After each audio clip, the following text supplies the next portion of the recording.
to the Jolt Creativity pregame show. Jolt Creativity, destroy the lie.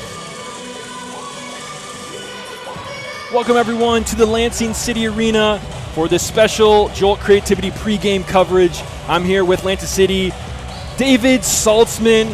He's a player that you guys know that you've been watching. He gives it his all every time he steps on the court. David, thanks for jumping on the camera pregame with me. Yeah. So just wanted to talk to you. You guys have added a few new pieces this season. We're seeing a lot of growth out of players. We've seen you increase your level. Very high intense match with Olay a few weeks ago in that loss. What are you guys looking to bring today to come away with a W? We're looking to bring a lot of the same things. Try and keep the intensity high, put them under pressure. Try and control the game defensively, and just keep them on their toes. What we don't want to do is give them anything easy. We don't want to let them run past us. There was a couple moments in our game against Olay where that was an issue, and it resulted in goals. So those are a couple things we're trying to minimize and improve on. What's something that you're excited for the fans to see maybe today or maybe later on the season that they haven't seen yet from Lansing City? I think one of the things that we can bring to the table as the season goes on, and even today, is like we are trying to play in a way where it's exciting for fans to watch, where people will show up or even tune into the stream and be like, wow, this is a lot of fun to watch, and we want people to want to come back and watch some more. If you had to pick out a player or two on the opposing side for Midwest to look out for, who would you be saying you guys are circling to keep an eye on? I'd say their goalkeepers are good. They have two very quality goalkeepers. I think that they are difference makers in certain games where they can make saves and make it hard to get scored on. Other than that, I mean, I don't really watch the other teams a lot, so I'm not very knowledgeable in players. But I do remember from last year they have two very good goalkeepers, and they're pretty sound defensively and attacking. They have a lot of chemistry. They've played together for a long time, so that's something we'll have to keep in mind and overcome. Well, we're excited to see you guys out on the court tonight. We're going to bring in a couple of more players and coaches for this special pregame coverage. This is the Jolt Creativity pregame show. Don't go anywhere. We're ticking down to the final moments. Lansing City trying to put something together. Aldoni Mendez, he's shielding off Hasovich. His toe poke finds the back of the net. Shoreline's up by 1 with a minute to play. Wow, Aldoni Mendez just showing his intelligence to shield the ball, to not let Hasovich come through, and just to prevent, I mean, Hasovich is pulling at him, just to prevent any. McKenzie plays it in, gets it right back to Ramsey Termanini. Weisenhunt's across. Whoa! Hold up! Ramsey Termanini from the circle. And just like that, Jenga is back in this match. What a shot from Termanini from deep. My. Unbelievable. He unleashes just power. Placement to the upper 90 back post, and the lead is ultimately asking the question, like, was this the best match of futsal on U.S. soil from a perspective of an intent? Ladies and gentlemen, welcome back in to the Lansing City Arena. We're courtside here getting ready for Lansing City and Midwest United tonight. Kickoff at 7 p.m. I'm here with Canas. I was unfortunate to say his name incorrectly up until now, but I like it even better. I like the Canas at the beginning. So I've never heard it spelled or pronounced correctly ever. So it's okay. Hey, well, we'll get it right from here on out. Yeah. So Canas from Lansing City, one of the newcomers. We didn't see him in the Olay match, I don't believe, but we saw him in the Jinga match. Tell me about your excitement being one of the new players for Lansing City coming out here tonight to get on the court. Yeah, it's been so special to be a part of this team. I mean, the way that they've brought me in, I've never played futsal before, and so how welcoming Jeremy's been and the entire team, because most of our guys, or a lot of our guys, have been playing since they were little kids. So there's tons of rules. I'm doing everything wrong in practice all the time, and they're gently telling me what I'm doing wrong. But no, I've been loving learning about the game and trying to improve. Yeah. That's awesome. So what is an element to the game of futsal that maybe surprised you since you're new to the game? The timing of everything is very different. A lot of the close movements are a lot quicker, but the time that you can take on the ball in certain situations, you can wait a little bit longer and let things develop. Whereas in soccer, I was playing like attacking mid, so everything was really quick. You weren't able to just like sit on the ball and like let things develop and then play. And so the first few weeks I was rushing everything, and Jeremy kept telling me to like chill out and like slow down. So that's been very different to get used to. Yeah. Well, I've seen you up at the pivot spot a lot. It seems like when you go in, Lansing City often plays a 3-1, puts you up top, break that pressure. Tell me about this pivot position, how you've acclimated your game to it. Yeah, I think it fits how I like to play outdoor a lot. I like to use my body a lot in outdoor and shield the ball, and so Jeremy told me that my job on this team is basically just hold the ball up, and when I can turn and shoot, then turn and shoot, but just get in front of my guy and hold people off because I'm a little bit taller than most people out here. That's awesome. Well, we really appreciate you jumping in and giving the fans insight to the Lansing City squad. Canas of Lansing City. We have some more interviews coming up, Midwest interviews coming up just on the other side of this, so don't go anywhere. We're ticking down to the final moments. Shoreline City trying to put something together. Aldoni Mendez, he's shielding off Hasovich's toe poke, finds the back of the net. Shoreline's up by 1 with a minute to play. Wow, Aldoni Mendez just showing his intelligence to shield the ball, to not let Hasovich come through, and just to prevent, I mean, Hasovich is pulling at him, just to prevent any. Kenzie plays it in, gets it right back to Ramsey Termanini. Weisenhunt's across. Whoa! Hold up! Ramsey Termanini from the circle. And just like that, Jenga is back in this match. What a shot from Termanini from deep. My. Unbelievable. He unleashes just power. Placement to the upper 90 back post, and the lead is ultimately asking the question, like, was this the best match of futsal on U.S. soil? From a perspective of an entire 40 minutes of futsal, 2 teams that are playing really good futsal. It's back and forth, but not because it's chaotic. The intensity just kept increasing. Yeah. And it started at kickoff. Very little drop-off or mistake, and they just keep playing that really good futsal. This is what it's supposed to look like right here. There's no doubt that the environment, it's a part of what makes the game what it is.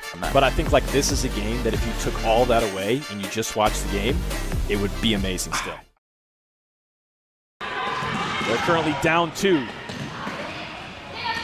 Here's Hindich at the near post. She slots it in. What a placement. Yeah, fantastic. From number 9, placement. Medina Hindich. So take another look. That's what, wow. You know, Ole has to be frustrated with the goalkeeping. I was pleasantly surprised with how we did. I feel like we did compete to the level that we could. I think you could definitely tell, like, our last game. Ladies and gentlemen, welcome back to Lansing City Arena for this special pregame coverage presented by Jolt Creativity. Destroy the lie. I'm here with goalkeeper Jose Vicario of Midwest United, sporting these. I think these are new hoodies. Yeah, they look new. fresh. They look fresh. They feel fresh. We feel good. That's awesome. You guys look comfy while you're getting going tonight. So it's been almost a month since you guys have gotten on the court. Have you guys been chomping at the bit to get back out there? Oh, absolutely. I mean, we're still doing, 2-3 times a week, trying to get some scrimmages in between ourselves, aside from our normal sessions. So it's a bummer that we haven't been able to play, but we're still very hungry, very energetic. We've been consistent in training. The boys look sharp. They look amazing. So we're very excited to be here today. Well, we're excited to have you guys here. This should be a great matchup. You know, the last time you guys visited Lansing City Arena last season, outside of the summer, it was a 22-goal game where you guys went up by 6. Lansing City came back. You guys end up winning 12-10. Do you think this game is going to look a lot like that one, or is it going to be different today? No, I think it's going to be a great game. I was able to catch a couple of minutes from the last game Lansing just played. They look sharp. They look great. They look like a whole new team this year, so we're very excited to be able to play them. Lansing is always a team that gives us some competition, so it's going to be great to be able to play against this newly refaced Lansing City team, so we're very excited for that. Last question has to do with kind of the history of this matchup. Before Midwest United was a futsal club, it was Migos, and you were a part of that Migos squad, right? Yeah. So let the viewers know who only know about Midwest, How long has these two squads essentially been playing each other in the FCS? Yeah, it feels like forever. Probably from the start of the FCS, which was years and years ago, back when it was Migos. I think this was the two teams that always played against each other in the final. So the history goes way back. I can't count how many times we played against this team. Fortunately, I think we have the upper hand on Lansing in each game if we go head-to-head. So we're very excited to play here tonight. So it should be a fun one. Well, thank you so much for stepping in and giving the fans a little look into what's going on in your head before the match. We got another player interview coming up. Hopefully Fikret Hasovic, if he doesn't charge us too much for stepping in. But that's coming up right after this. Don't go anywhere. We're ticking down to the final moments. Shoreline City trying to put something together. Aldoni Mendez, he's shielding off Hasovich's toe poke, finds the back of the net. Shoreline's up by 1 with a minute to play.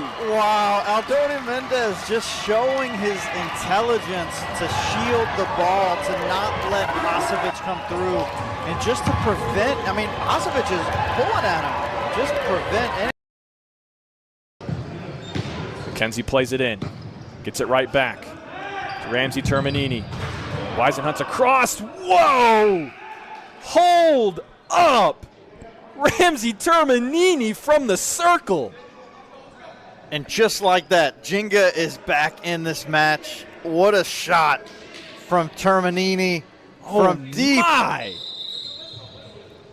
Unbelievable. He unleashes just power. Placement to the upper 90 back post, and the lead is ultimately asking the question, was this the best match of futsal on U.S. soil? From a perspective of an entire 40 minutes of futsal, two teams that are playing really good futsal. It's back and forth, but not because it's chaotic. The intensity just kept increasing. Yeah. And it started at kickoff. Very little drop-off or mistake, and they just keep playing that really good futsal. This is what it's supposed to look like right here. There's no doubt that the environment, it's a part of what makes the game what it is. But I think this is a game that if you took all that away and you just watched the game, it would be amazing still. They're currently down 2. Here's Hindich at the near post. She slots it in. Ladies and gentlemen, welcome back to the Lansing City Arena for this special pregame coverage presented by Jolt Creativity, Destroy the Lie. I'm here with standout pivot Fikret Hasovic of Midwest. You guys are currently 1-0-1. You had a really tight one to start the year, and your most recent game, almost a month ago, was totally the opposite. You guys dominated the whole time. What are you expecting to see for tonight's game? I think tonight we're going to go out there, and obviously we haven't played in a month. We want to win. We haven't won a game in almost a month, and the whole month coming up to this, we've been training, prepping up to this game because we want to win. It's never a good feeling to lose, especially when you drive an hour out here. So, we just hope to win this game. So your position as a pivot, it's been very recognizable that you have been one of the best in the league at your position. You create offense very well. What is maybe some insight to fans that don't play the game that's key to the pivot position? The key is just knowing when to come in front of the defender and ask for the ball. So knowing when, before the ball's even played, you should know, oh, I'm going to go ready. Post them up. I want the ball. And, you need to demand it so your team knows that you have the confidence to want the ball. You're going to want to do something with the ball, not just to get a ball and just, goof around with the ball, lose it, and other team counters. Yeah, that makes a lot of sense. One of the other questions that I was thinking of is, this matchup, I talked with Jose, that it's been going on for a long time, back before you guys were Midwest and your amigos, and the competition has always been lots of fun here in the arena. What's the environment like coming here to Lansing and playing here on the blue court? Honestly, we all love it. It's an amazing court. It's one of the best futsal courts that, honestly, in my opinion, is one of the best, if not the best, because it's an amazing environment. The blue stands out, and it's always a good crowd coming out, and then you guys do an amazing job with all the entertainment stuff. It's honestly an amazing experience. We do experiment a lot of times. Yeah. We add new things in, that's for sure. Yeah, it's cool. Well, we're so glad to have you guys here. My last question is there anything that you can tell fans, maybe they haven't seen from Midwest United this year, that you hope to show soon? Well, our guys are just now coming back in from college, so we should be starting to look a lot more dangerous when it comes to scoring goals, as the guys from college are all younger, fit more, and they want to score. So I think we'll be very dangerous tonight and in the upcoming games. Awesome. Well, Fikret Hasovic, Pivo of Midwest United, thanks so much for joining us. Thank you for having me. Yeah, absolutely. We're going to cut to a brief break, and we'll see you on the other side. We're ticking down to the final moments. Lansing City trying to put something together. Aldoni Mendez, he's shielding off Hasovich's toe poke, finds the back of the net. Shoreline's up by 1 with a minute to play. Wow, Aldoni Mendez just showing his intelligence to shield the ball, to not let Hasovich come through, and just to prevent, I mean, Hasovich is pulling at him, just prevent any. McKenzie plays it in, gets it right back to Ramsey Terminini. Weisenhunt's across. Whoa! Hold up! Ramsey Terminini from the circle. And just like that, Jenga is back in this match. What a shot from Terminini from deep. My. Unbelievable. He unleashes just power. Placement to the upper 90 back post, and the lead is ultimately asking the question, like, was this the best match of futsal on U.S. soil? From a perspective of an entire 40 minutes of futsal, two teams that are playing really good futsal. It's back and forth, but not because it's chaotic. The intensity just kept increasing. Yeah. And it started at kickoff. Very little drop-off or mistake, and they just keep playing that really good futsal. This is what it's supposed to look like right here. There's no doubt that the environment, it's a part of what makes the game what it is. But I think, like, this is a game that if you took all that away and you just watched the game, it would be amazing still. They're currently down 2. Here's Hindich at the near post. She slots it in. What a placement. Yeah, fantastic. From number 9, placement. Medina Hindich. We take another look. That's what, wow. You know, Ole has to be frustrated with the goalkeeping. I was pleasantly surprised with how we did. I feel like we did compete to the level that we could. I think you could definitely tell, like, our lack of experience. I think some of our goals were generally just some mistakes, and I think it's like a combination of nerves and just not, having the experience playing at the pace that we were playing. It's really fast, and I think if we tighten that up, like, we could have, stayed really, like, there with them, which is cool. I think for our first game, especially going against a team like Ole, I was really proud of the way we played. Yeah. Made a fantastic play. You want to make that pass to the back foot and really give your teammate an opportunity just to slide it home first time, but Aldama was not able to handle it. Midwest are able to work it up. How about this back post? A pretty goal. Raul Montañez doubles the lead. Look, Aldama could not handle the pass to put it away himself, so he said, you know what, Montañez, I'm going to give it back to you, Raul. With a little back heel flick, just roll over, give it back to him. Montañez ending the attack. Kleppel now with it. Space inside. Shot. He finds the back of the net. Lansing City up by 1.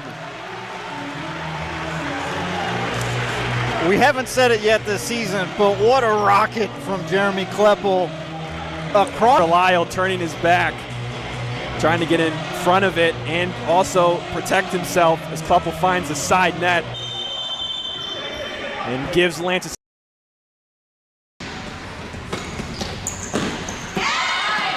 Nice run out of here at Lansing City. Oh, excellent play. Lansing City with a goal.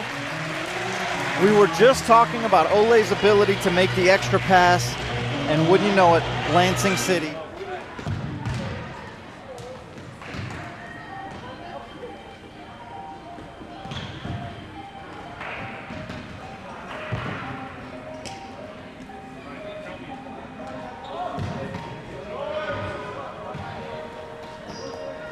Ladies and gentlemen, welcome back to the Lansing City Arena as we get ready for Lansing City hosting Midwest United.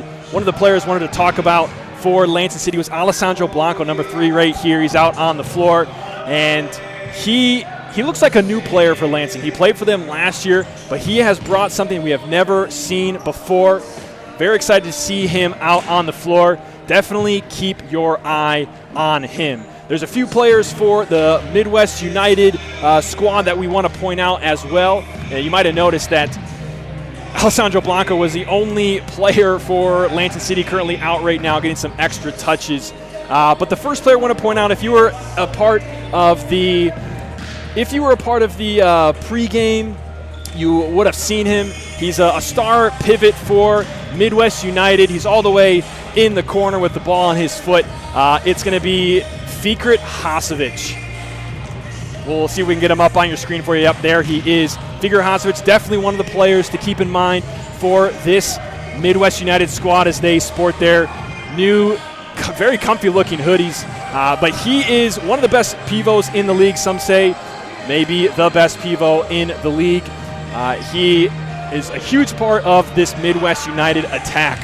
And working with him on the offensive side is another player that, if you are familiar with Midwest United, you've come to know. You can actually see him right here on your screen. It's number 12, Anthony Leone. He is a player that he seems like he can put the ball in the right positions every time it is needed. He's a playmaker, a hard worker. You're going to see him all over the floor tonight. And he will certainly be one to look out for Midwest United. Last player that we want to highlight for Midwest United, he is a huge asset and one of the best goalkeepers in the league. It is none other than Jose Vicario, as we see him get some training reps in here in the all-black. He is, without a doubt, a huge difference maker for Midwest in the back. We'll see if they choose to split halves with keepers with him and Marco Narvaez. Jose Vicario, his shot stopping, his distribution, and his knowledge in the game is very, very good and will help this Midwest United team in their quest to repeat a victory here in the arena, same as last year. They did have 2 wins against Lansing City last year.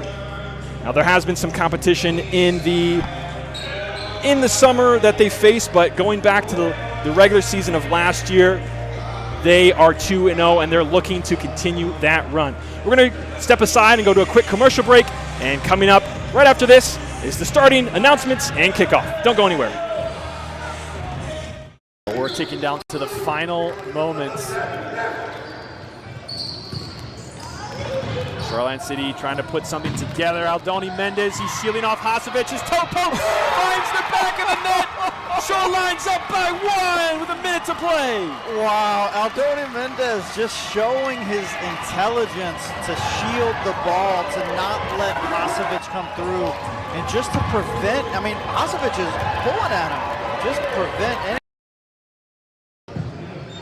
McKenzie plays it in, gets it right back. Ramsey Termanini. Weisenhunt's across. Whoa! Hold up! Ramsey Termanini from the circle. And just like that, Jenga is back in this match. What a shot from Termanini from deep. My.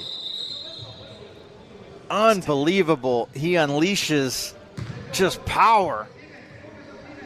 Placement to the upper 90 back post, and the lead is ultimately asking the question, like, was this the best match of futsal on U.S. soil? From a perspective of an entire 40 minutes of futsal, 2 teams that are playing really good futsal. It's back and forth, but not because it's chaotic. The intensity just kept increasing. Yeah. And it started at kickoff. Very little drop-off or mistake, and they just keep playing that really good futsal. This is what it's supposed to look like right here. There's no doubt that the environment, it's a part of what makes the game what it is. But I think, like, this is a game that if you took all that away and you just watched the game, it would be amazing still. They're currently down 2. Here's Hindich at the near post. She slots it in. What a placement. Yeah, fantastic from number 9, placement. Medina Hindich. We take another look. That's what, wow. You know, Ole has to be frustrated with the goalkeeping. I was pleasantly surprised with how we did. I feel like we did compete to the level that we could. I think you could definitely tell like our lack of experience. I think some of our goals were generally just some mistakes, and I think it's like a combination of nerves and just not, having the experience playing at the pace that we were playing. It's really fast, and I think if we tighten that up, like we could have, stayed. Yeah. Really like there with them, which is cool. I think for our first game, especially going against a team like Ole, I was really proud of the way we played. Yeah. Made a fantastic play. You want to make that pass to the back foot and really give your teammate an opportunity just to slide it home first time, but Aldama was not able to handle it. Midwest are able to work it up. How about this back post? A pretty goal. Raul Montañez doubles the lead. Look, Aldama could not handle the pass to put it away himself, so he said, you know what, Montañez, I'm going to give it back to you, Raul. With a little back heel flick, just roll over, give it back to him. Montañez ending the attack. Couple now with it. Space inside. Shot. He finds the back of the net. Lansing City up by 1. We haven't said it yet this season, but what a rocket from Jeremy Kleppel across. Lyle turning his back, trying to get in front of it and also protect himself as Kleppel finds the side net and gives Lansing.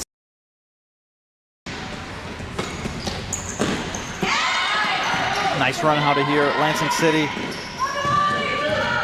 Oh, excellent play. Lansing City with a goal. We were just talking about Ole's ability to make the extra pass, and wouldn't you know it, Lansing City does the same exact thing. Like, if I'm a fan of Midwest and I watch that game, and we have what I would be, in my opinion, one of the best keepers in the league, and he's not playing the second half. And to Marco, what we saw, he gave up 6 goals. Vicario was in there for 20 minutes. First half, didn't give up any. And so, that's a huge disparity. Sliding tackle, and if Montez saved that, outstanding effort as well. Lansing City in the attack, moving it. Blanco, did he make it? He did, says the referee. Goal number 4 for Lansing City. They pull ahead. It was a pass to Blanco. Yeah, Blanco got it. Yeah, Blanco touched it. Did you hear me say Blanco puts it away? That's all right. It hit the inside back post. I just have to mention before we move on here, that game was so amazing. You know how many players under the age of 20 were a part of it? A lot. Oh my goodness. A lot of Ethan Castaneda, there's been times where something that he does in the game is exposed, or mistakes and things like that. He was amazing in this game. Last week against Jinga he was, and in this game he played really well, and I think the things that Lansing City have been investing in are starting to pay off. Gomez putting heavy pressure on. And here he is. He finishes. Ole go up by 1. And when you think about the addition of Daniel De Leon and what he means to this team, we told you that he was the assist leader last season. The goal. Outstanding effort from De Leon to create that. Really good positioning and understanding. We're ticking down to the final moments. Shoreline City trying to put something together. Aldoni Mendez, he's sealing off Hasovich's toe poke. Finds the back of the net. Shoreline's up by 1 with a minute to play. Wow, Aldoni Mendez just showing his intelligence to shield the ball, to not let Hasovich come through, and just to prevent, Hasovich is pulling at him, just to prevent any. McKenzie plays it in, gets it right back. Ramsey Terminini. Weisenhunt's across. Whoa! Hold up! Ramsey Terminini from the circle. And just like that, Jinga is back in this match. what a shot from Terminini from deep. My. Unbelievable. He unleashes just power. Ladies and gentlemen, welcome back to Lansing City Arena. I'm Jared Kleppel alongside you for this Lansing City and Midwest match. Kickoff was 7 p.m. It's going to be bumped back just a little bit due to a couple of things to sort out. So we'll be back shortly for kick. Don't go anywhere.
They're currently down 2.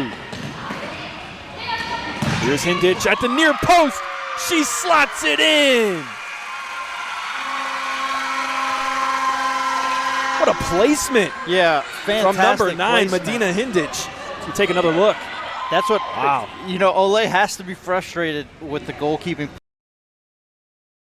I was pleasantly surprised with how we did. I feel like we did compete to the level that we could. I think you could definitely tell, like, our lack of experience. I think some of our goals were generally just some mistakes, and I think it's like a combination of nerves and just not, having the experience playing at the pace that we were playing. It's really fast, and I think if we tighten that up, like, we could have, stayed really, like, there with them, which is cool. I think for our first game, especially going against a team like Ole, I was really proud of the way we played. Yeah.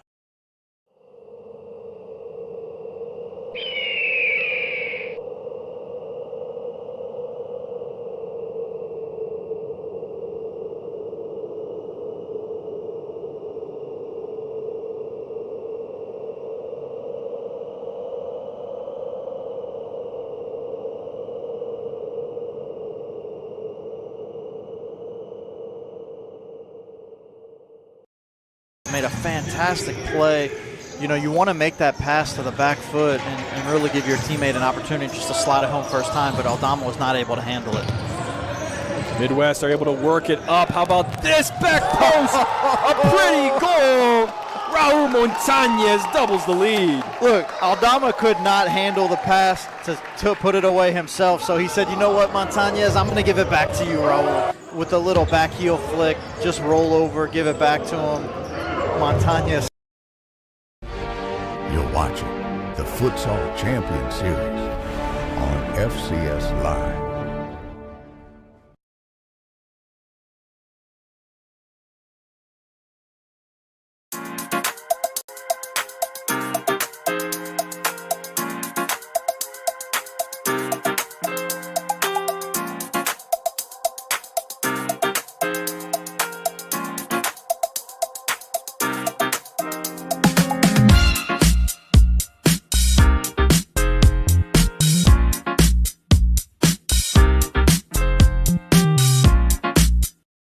The attack.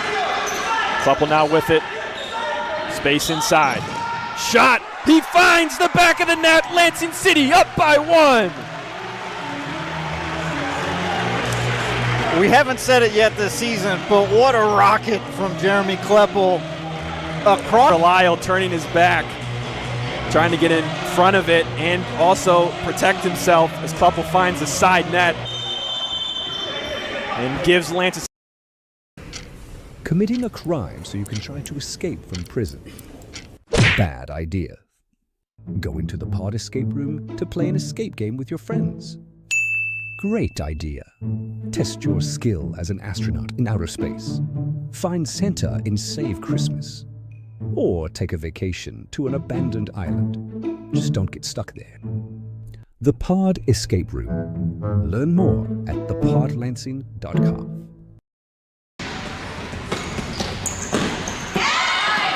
Nice run out of here at Lansing City. Oh, excellent play. Lansing City with a goal. We were just talking about Ole's ability to make the extra pass, and wouldn't you know it, Lansing City does the same exact thing. Like, if I'm a fan of Midwest and I watch that game, and we have what I would be, in my opinion, one of the best keepers in the league, and he's not playing the second half. And to Marco, what we saw, he gave up 6 goals. Vicario was in there for 20 minutes. First half, didn't give up any. And so, that's a huge disparity. You're watching the Futsal Champions Series on FCS Live.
Sliding tackle, and if Montez saved that, outstanding effort as well. Lansing City in the attack, moving it. Blanco, did he make it? He did, says the referee. Goal number 4 for Lansing City. They pull ahead. There's a pass to Blanco. Yeah, Blanco got it. Yeah, Blanco touched it. Did you hear me say Blanco puts it away? That's all right. It hit the inside back post.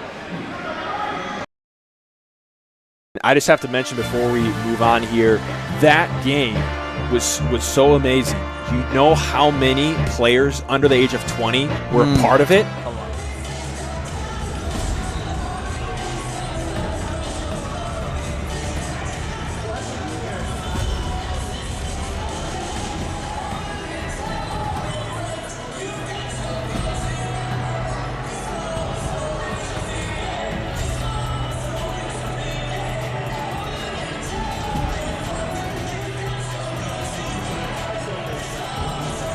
Ladies and gentlemen, welcome to Lansing, Michigan for tonight's Futsal Champions Series match between Lansing City and Midwest United. We are ready for kick for this really exciting match. Midwest had the advantage last season 2-0, and this time they look to come to the arena with another thriller while Lansing City look to keep things going. We're going to send you down to our PA and starting lineup announcements.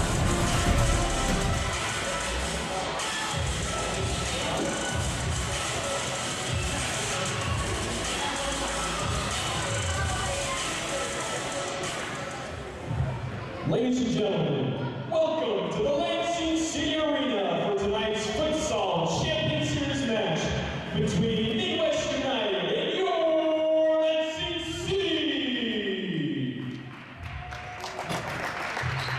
To begin tonight's contest, let's start by meeting the starting lineups. First, for Midwest United, at Fixo.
On top at Vivo is number 3, Alessandro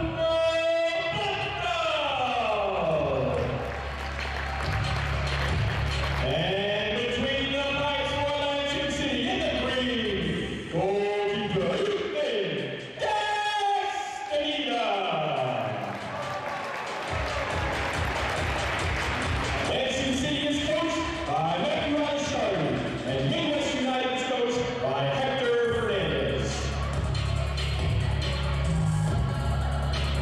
And now, ladies and gentlemen, we ask that you please rise. Gentlemen, remove your caps for the playing of our national anthem.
$22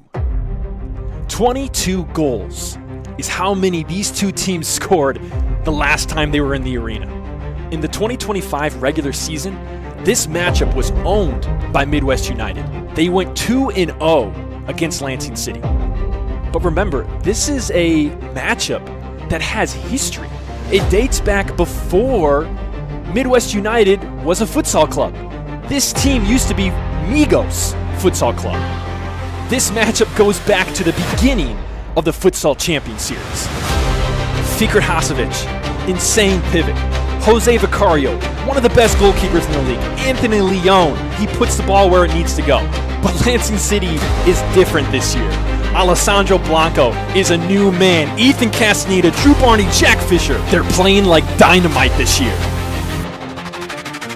Lansing City, Midwest, who wants it?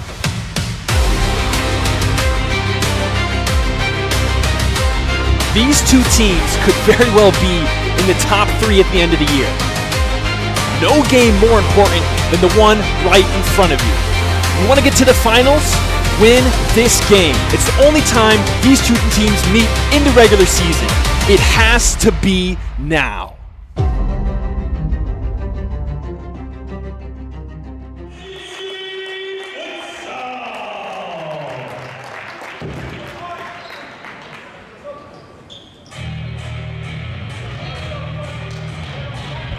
Ladies and gentlemen, welcome to the Lansing City Arena for this electric matchup between Lansing City and Midwest United. Let's take a look at the starting lineups before we get going. First, for Lansing City, it's Alessandro Blanco up top, Barney, Fisher, Espinal, Castaneda in goal. Those young guys have been playing really well. Blanco looks like a new man. For Midwest United, no different than what we expected. Vicario, Garcia, Meyer, Leon, and Hasovich up top. And that is how they are starting the match. We are off and away here in the Lansing City Arena. Lansing City in the black and blue, going left to right on your screen, and Midwest United in the gray, going right to left. Ball early, over the top, looking for Drew Barney, and it's not there for him. Going to be restarted into play by Isaiah Meyer, number 6 for Midwest United. Looking into Fikret Hasovic at the pivot spot. They will retain possession. I'm Jared Kleppel bringing you the action tonight here in the arena. As mentioned in that intro video, Midwest United owned this matchup last year 2-0. And that's not to say the games weren't close or exciting. Last time they were here in the arena last season, it was a 22-goal insane game. Lansing City went down by 6, brought it back, tied it at 7, and Midwest United ended up winning 12-10. They have possession here. It is number 17, Jeremy Kleppel. Drew Barney now inside, Jack Fisher, a nice 1-2. Meyer on the chase, toe poke. Oh, he had Blanco, and Blanco wasn't there. That could have been an early goal in the first 60 for Lansing City. Jose Vicario going to chase this one down. You see Drew Barney, one of those youth players for Lansing City that has had a lot of success this year. And those investments into the youth are looking like they're starting to pay off for Lansing City. Under heavy pressures, Gio Garcia. Midwest give up a corner here just after about 1 minute of play has elapsed. Jack Fisher to take it. Inside, Drew Barney gets a touch. Vicario collects in that Midwest red goalkeeper jersey. Hasovich looking down the line. Isaiah Meyer runs onto it. Blanco meets him. Castaneda prevents that one from going across the middle. Ethan Castaneda, one of those players that has also a youth that has seen tremendous growth. Last year he was a part of some key mistakes that led to easy goals against Lansing City, and so far this year it's been nothing but amazing things for the goalkeeper in green. Hasovich a little chip, looking for Meyer. Not there, back at his foot, challenged by Fisher. Out for a Midwest kick-in. Gio Garcia, fixo for Midwest United. Was a player coach last year, mostly coach, as Jack Fisher gets away. Does he find the back of the net? Can't quite make it happen. Another really good opportunity for Lansing City early in the match. Jack Fisher, you could see his reaction. He knew that he missed that one. Not sure if we have that one on replay or not. We'll take a look later. Now Garcia getting things going from Midwest all the way to Hasovich. Castaneda's there, Garcia. Anthony Leon Garcia, excuse me. He's trying to follow it up there, and he wins his team a corner. Now Gio Garcia, deflection all the way to Hasovich on the near side. Standing in front of him is Drew Barney. He's got Meyer to work with, goes his way. Back to Hasovich. Leon at the far post. Garcia with it now. Strike met by Jeremy Kleppel right at his foot.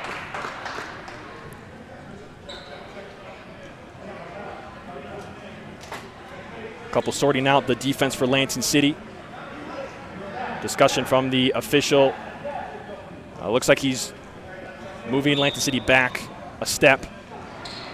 Now from the far side, ball across in a dangerous position, but no gray jersey in sight. Drew Barney to put it in play for Lansing. Heavy pressure from Midwest. They're in a full press. Long diagonal to Blanco. Great touch, working with Fisher. Blanco still working with it. Thought he got fouled, not there. And Midwest come away with it. Here's Isaiah Meyer. Playmaker for Midwest, finding Gio Garcia up at the top. And it's going to be out for a Midwest kick. Kleppel doesn't like the call. Little chip to the corner. Hasovich turn. And it just a little roll to Castaneda, who picks it up and lays it right back down for Kleppel. Kleppel walking it up the floor. Now across half. Drew Barney on the near side. Meyer meets him. Back to Kleppel. Blanco and Fisher inside the arc. Kleppel with space. The near post, Vicario. Only a split second to react as the shot was blocked by some bodies in the mix, and he's able to turn it aside for Lansing City corner. He has been assuredly one of the best keepers we've seen in the FCS over the last year and this year, for sure. Ever since we started broadcasting the games, there's no doubt his ability at the goalkeeper position. Kleppel now trying to find space inside. Barney, not a clean touch, but gives it back to Kleppel. Now Barney getting closer to that arc. Kleppel right around that 10-meter penalty spot. And he finds the back of the net.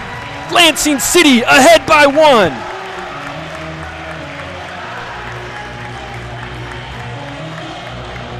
We've seen Jeremy Kleppel do that over and over. And just look at how Midwest United has collapsed into this defense. 3 players inside the arc, 1 player just a little bit out, facing up Jeremy Kleppel. He's able to find the space, the opening to the near post, and beats Vicario for Lansing City's first of the night. Seeing some substitutions for the first time tonight for Midwest United, as Castaneda has to come out. Looks like it's a new 4 for Midwest. Ismael Gutierrez, number 29. Number 11, Jera Montañez. Number 8, Jorge Saldanas, donning the captain's armband, as well as number 15, Raul Montañez. The 4 on the floor for the Midwest Gray, as Castaneda collects that one. Lansing City also making changes. Ali Ahmed, David Saltzman, Alec Canas up at the pivot spot. Definitely a player to keep your eye on as this game goes along. Kleppel with space on the sideline, beats 1, beats 2. Ali Ahmed, he finds the back of the net. Lansing City have 2 to their name.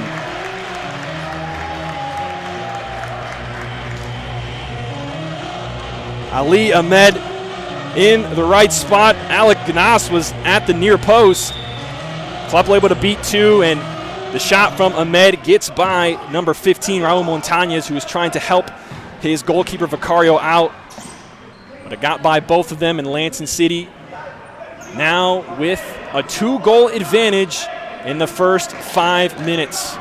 Quite the opposite from last season when they played here at the arena, where Lansing went down by 6 goals in the first half.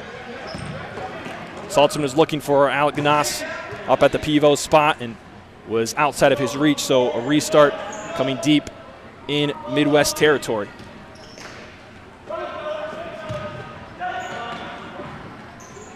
Looking down the line was number 15, Raul Montañez. Puts it out into touch. Saltzman to get it going again. Beto Espinal on the floor for Lansing right here on the near side of your screen, number 9. Espinal lost it for a moment, but Canas comes back. Ali Ahmed in control now. Can he keep it in? And no, he doesn't. So it will be a kick in here on the near side for Midwest.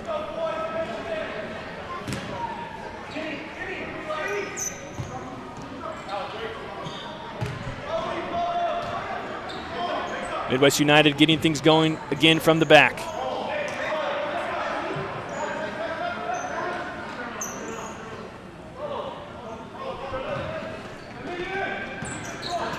Alec Canas with the turnover, toe poke. Ali Ahmed might have blocked that one from finding the back of the net. These first 5 minutes, Lansing City putting intense pressure on the Midwest defense. Trezor Crispin on the floor for the first time. Fighting for it is Ali Ahmed. He wins it. Kleppel now in the middle, finding Crispin. He's looking for Ahmed at the back post. Here is Kleppel now. Tries to go down the line, stopped by Montañez. But Lansing City retained possession. Onto the floor, Jonah Timblow for Lansing City. Kleppel moving to the middle, tries to find Timblow. It gets by him. I don't think he got a touch. I think that one was scored by Kleppel. For their third goal, Vicario was blocked, couldn't really see it. Let's take another look. Yeah, that's a really tough one. Surely, goalkeeper in red thought it would get a body. I think it went between the legs of Jonah Timblow. As we take a closer look, kind of give it a little hop. Sometimes the best thing you can do is just not get in the way of a shot from Jeremy Kleppel. Timeout here by Midwest United as they talk things over. We see David Saltzman grabbing the board here in this case, and setting up something, and looks like Kleppel was trying to not make sure we didn't see what was going on the board. So they are off to a hot start tonight here at the Lansing City Arena, up 3-0. And on the other side, the Midwest team in gray probably feeling a bit stunned at how this game started. Giving up 3 early goals, not something that you typically see of them. Usually sound defensively, sound offensively. And haven't been without the ball, but they certainly have not possessed much. High pressure coming from Lansing City has been suffocating so far. Great time to let you know about our sponsor, Ally Marketing. If you're looking for a friend in the marketing space, check out allymarketing.us. Ally Marketing, let's be friends. So here we go, back to the action after the timeout from Midwest. They're trailing 3-0. We see a few new players on the court for them. Number 24, Joseph Abden. Not new to the squad, but hasn't played tonight yet. Gio Garcia also out there. And then number 19, Damir Sabanovic, a player that we have not seen yet for them at all, as this long distribution to Timblow is not able to be controlled. Also out there, number 5 for Midwest United. I'm not seeing the number 5 on my sheet here. Might be Bedoya. Oh, there it is, Miguel Gonzalez, I see, for Midwest. He has it here, and we're going to get a foul against Midwest. That's the first foul of the match. Took about 6 minutes. 6 minutes and 1 second to get the first foul of today's game. Espinal in the back. Beyonce Nyasaba under heavy pressure. Ends up getting a turn. Slide tackle from number 24, Abden. Puts it out of play. Lansing City will still have possession.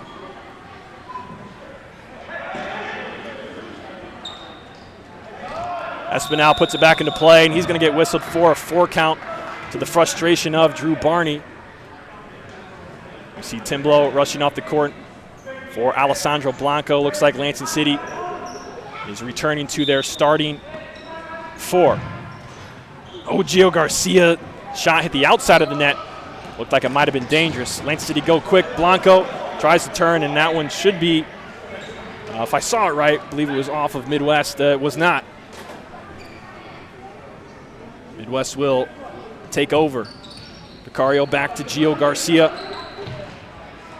It's one of the players that I'm excited to see more out of, as he primarily had a coaching role last year. His shot from Joseph Abden goes wide, but that was Joseph Abden right there.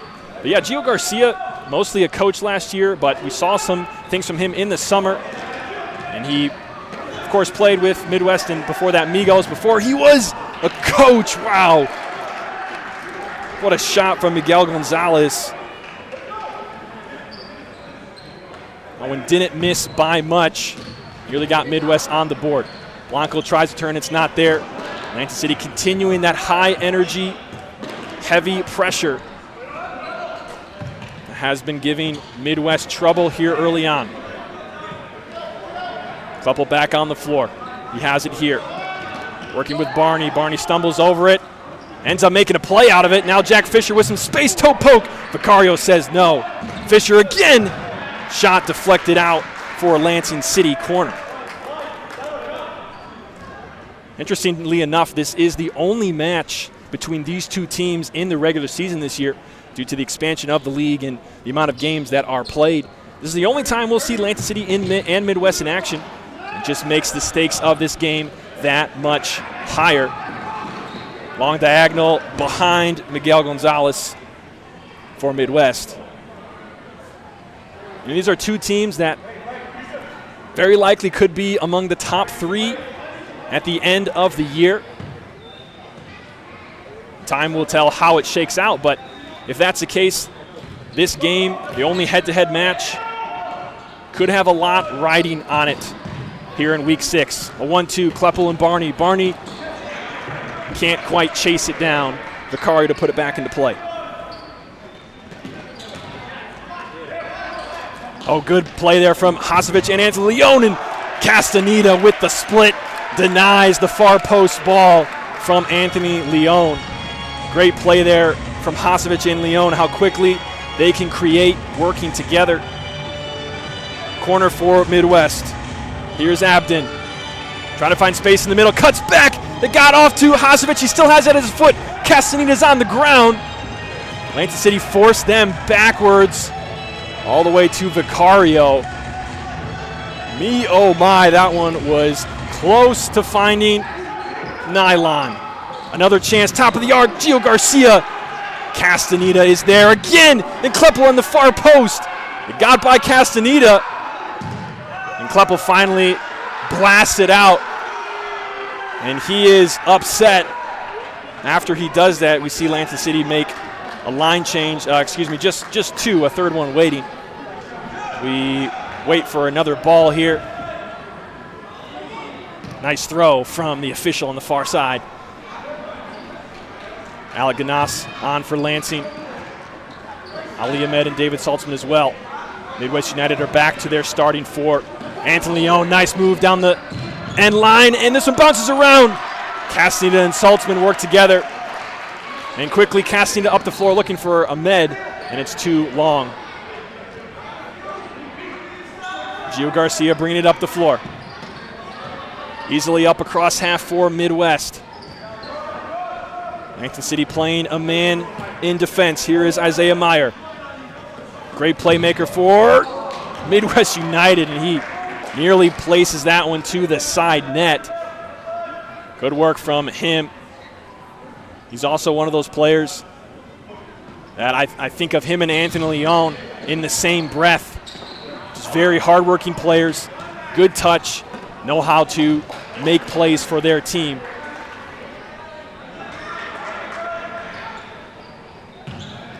Garcia puts into play.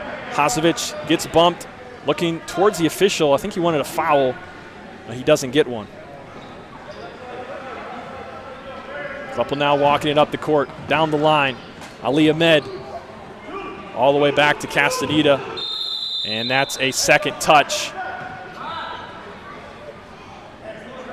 So some miscues here for Lansing City, as the ball will be placed on the top of the arc. It is an indirect free kick. Anthony Leon is on it as Lansing City get the wall set up. 3 in the wall for Castaneda. Kleppel on the back post. Castaneda steps up in the wall. Hasovich and Garcia are to the left. Meyer on the far post. Anthony Leon stands over it. Here's the whistle to Hasovich. Shot blocked by Castaneda, and Ahmed was right with him.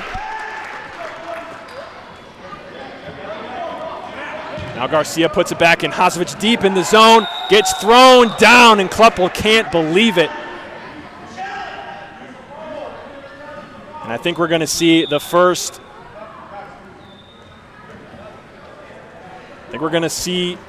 If I'm not mistaken, the first instance of video assistance as the referee comes over to the table. If you're unfamiliar with this is something that is beginning to be rolled out in the FCS. You can find information about it at Futsal Champions Series /video support. Mimics the FIFA's standard operating protocol for a video support. And each team, part of that is that each team gets a challenge. So Lansing City challenging this call on the floor. Let's see if we can get that in the YouTube chat for all of you interested.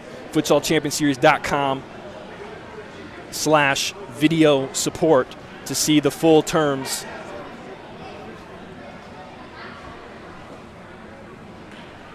And the final decision is upheld. A penalty for Midwest United. And so that does not count as an accumulated foul because it resulted in a penalty. So Ethan Castaneda facing a tall task for Lansing City as number 6 Isaiah Meyer steps up to the spot. 6 meters away from Midwest's first goal here 10 minutes into it.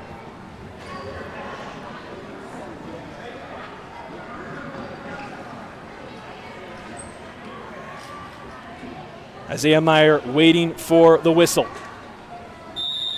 Here it is. And Castaneda saves it. Castaneda shuts the door. Ethan Castaneda just came up big for Lansing City. Not out of it yet. He has to collect it here on the attack from Hasovich. He goes early to Espinal. Kicked out of bounds by Anthony Leone. But what can you say about this goalkeeper for Lansing City as we see it once again? If you saw Lansing City play last year and you saw this man in net, you can see how much he has grown. He was about to be challenged again, but Beto Espinal slides and takes care of it. Intensity rising here in the Lansing City Arena. Midwest down by 3, looking for their first one. Anthony Leone with it. Inside to Hasovich. Saltzman commits another foul. Kleppel is very surprised, and Midwest try to go early. Very surprising as a whistle. Lansing City very upset. Kleppel's going to receive a card. Coach Matt Alishari also upset as the whistle was blown to stop the play, and no whistle to restart. Midwest went right away.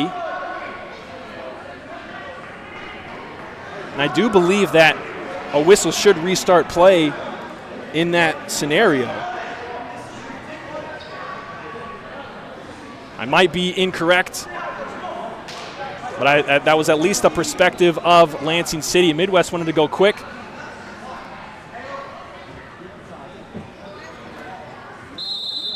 And here goes play, restart. Jack Fisher looking down the line to Barney. It's too far for him. Vicario lays it down for Hasovich. Hasovich looking long. It's right into the bench of Lansing City. So Kleppel now on a yellow card for Lansing for the rest of the match. Good defending there from the Midwest side. I believe that was Montañez. Yep, Raul Montañez on the defense. That one from Garcia is off the mark, looking for Hasovich.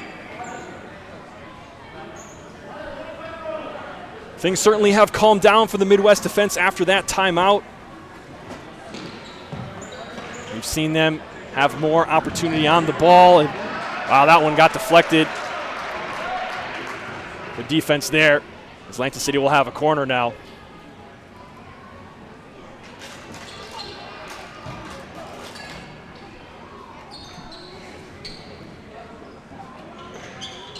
Here comes the corner. Blocked by Gutierrez. Fisher to put it back into play. All the way to Kleppel. Gutierrez stands him up, trying to find space in the middle, blocked. And now all the way back to Castaneda. Plays Barney. Barney inside to Fisher, a 1-2. Gets by one. A little chip, and it's too high and wide from Drew Barney.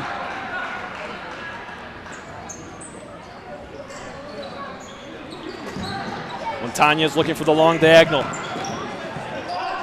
First touch from Jero Montañez. Right back to Raul. His long one sails over the head of Ishmael Gutierrez. Along with those three, Jorge Saldanas on the floor for Midwest. Long distribution to Blanco. He has it at his foot, trying to get by the defenders, not there, and he commits the foul for Lansing City's second. Midwest go quick, and that one gets a shaken head from the referee. Midwest not happy with that no call. Intercepted Montañez. Toe poke is wide. Castaneda goes long. Controlled by Jack Fisher and booted out. There Montañez on the defense.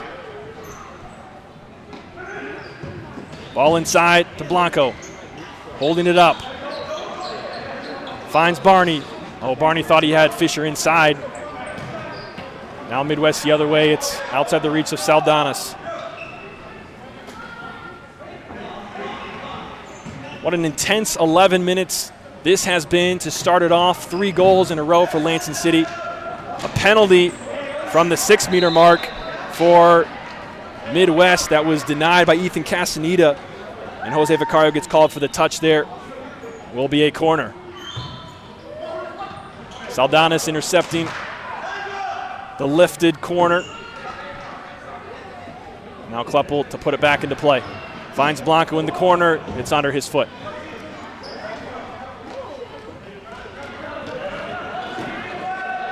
Vicario playing to Sabanovic.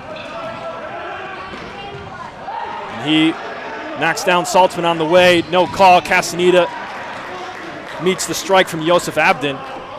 Ala for Midwest United. Little chip is headed away.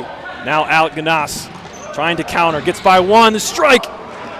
Vicario makes the save. Little chip down the line. Ball inside. Space. Can he turn? He does. Faced up. Left foot strike. Castaneda makes the save. Excellent save and excellent placement from number 19, Damir Sabanovic. New player for Midwest in the pivot spot. He has it here. A big body. Castaneda meets it again. Castaneda has been busy in the last 5 minutes or so. And see Sabanovic motioning to the referee, asking for a foul on the grab. And we hear a whistle. And it is against Damir Sabanovic for Midwest's second foul. A lot of physical play from the Midwest Pivos and Lansing Fixos. That is where the penalty was called. Certainly something to keep an eye on. We see similar action down the floor for Timblow and Joseph Abden for Lansing City. Saltzman thought he got hit. He's not happy with the lack of call there. And this one gets just put out of play right near the Midwest bench. Lansing City will have a kick-in.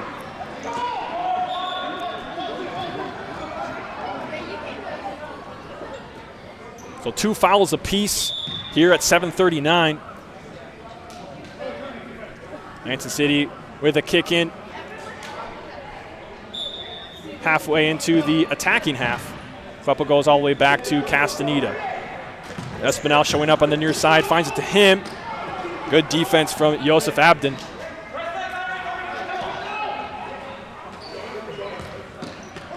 Ball inside, not there, turnover. Midwest had a chance. Couldn't take it, and Timblow puts it into touch right after.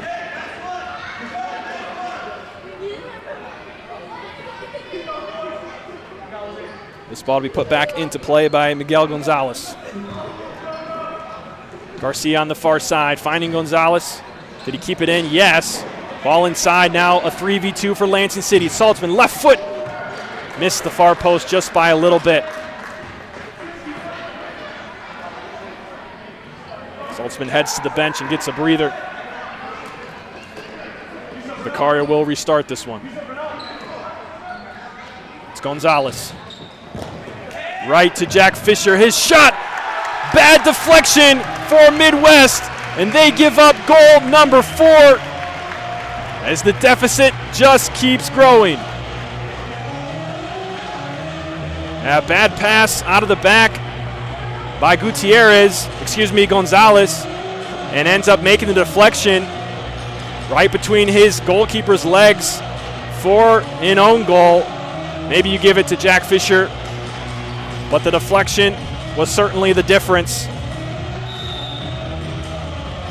Lansing City now with a 4-goal advantage after what seemed like play where Midwest had some more chances. Fisher to the floor, draws a foul. Midwest pick up their third.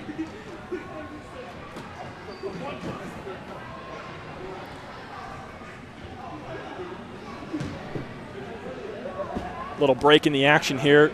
This is where you can take your breath. This couple strikes it right into the wall. Joseph Abden took it in the back of the leg. Couple to put it back into play. Up to Blanco. Gonzalez defending him. Gets a double. Abden dribbles it out of bounds. Midwest in the middle of a line change. Isaiah Meyer and Anthony Leon await. Kleppel inside. Finds Espinal. Right back to Kleppel. Shot! Vicario with the save. Follow-up from Espinal. Takes a deflection, and it will be a corner for Lansing City. Good shot there from number 9, Beto Espinal. One of the newcomers for Lansing City this year. Has put in valuable minutes as Blanco is free in the middle on a corner and couldn't get his foot around to have a solid strike. Lansing City still pressuring. They have the ball. Shot from Jack Fisher off the upper 90 upright. And Vicario will restart play with 6:26 to go. He goes long to Hasovich. Hasovich with the Meg. Right back into his own half. Ball to Garcia. Now Hasovich. One of the most talented pivots in the league. Number 10, Fikret Hasovic. Strike here. Doesn't get by his defender. Hasovic puts it back into play.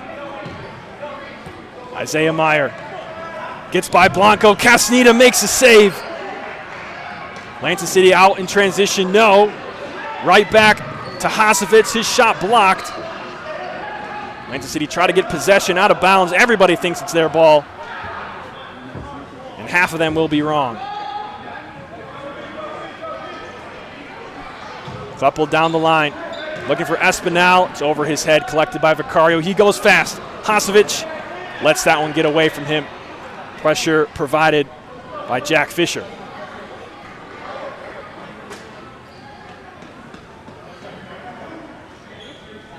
Ali Ahmed on the floor for Lansing City, puts this one into play. Klappa was looking for Saltzman there, I believe. Now Midwest in the back, down the line. Isaiah Meyer coming across the court. Ali Ahmed commits the foul, and they have 3. Both teams now with 3 fouls. Gio Garcia standing over this one. 2 in the wall for Lansing City. It's Alec Nas and Ali Ahmed. Looks like Garcia was going for goal. Anthony Leon pointing at Hasovich. Not on the same page with Garcia in that decision. Castaneda to Ali Ahmed. Ahmed down the line to Canas. Canas trying to hold up play, loses it to Hasovich. He gets by Saltzman, little chip. That's a good strike from Fikret Hasovic. This is one of the reasons why he is a dangerous player. Just a smart shot there to go over the top of Ethan Castaneda. He did have Anthony Leon following up as well to try to clean up any mess that might have happened. But Midwest cut the deficit to 3. Castaneda up to Alec Ganas. His ball much too high for Ahmed. So with 5 minutes to go, Midwest United break through. Isaiah Meyer takes a shot. That goes wide and high. Lansing City make a full line change. Ball in, given away. Isaiah Meyer. Kleppel steps up and brings that attack to an end. And it's the starting 3+ Kleppel for Lansing. For Midwest, it is the full starting 4. Fisher sends this one to the roof. Midwest put it back into play. Right back to Garcia. Good defense from Lansing City. Hasovich now. Working with Anthony Leone.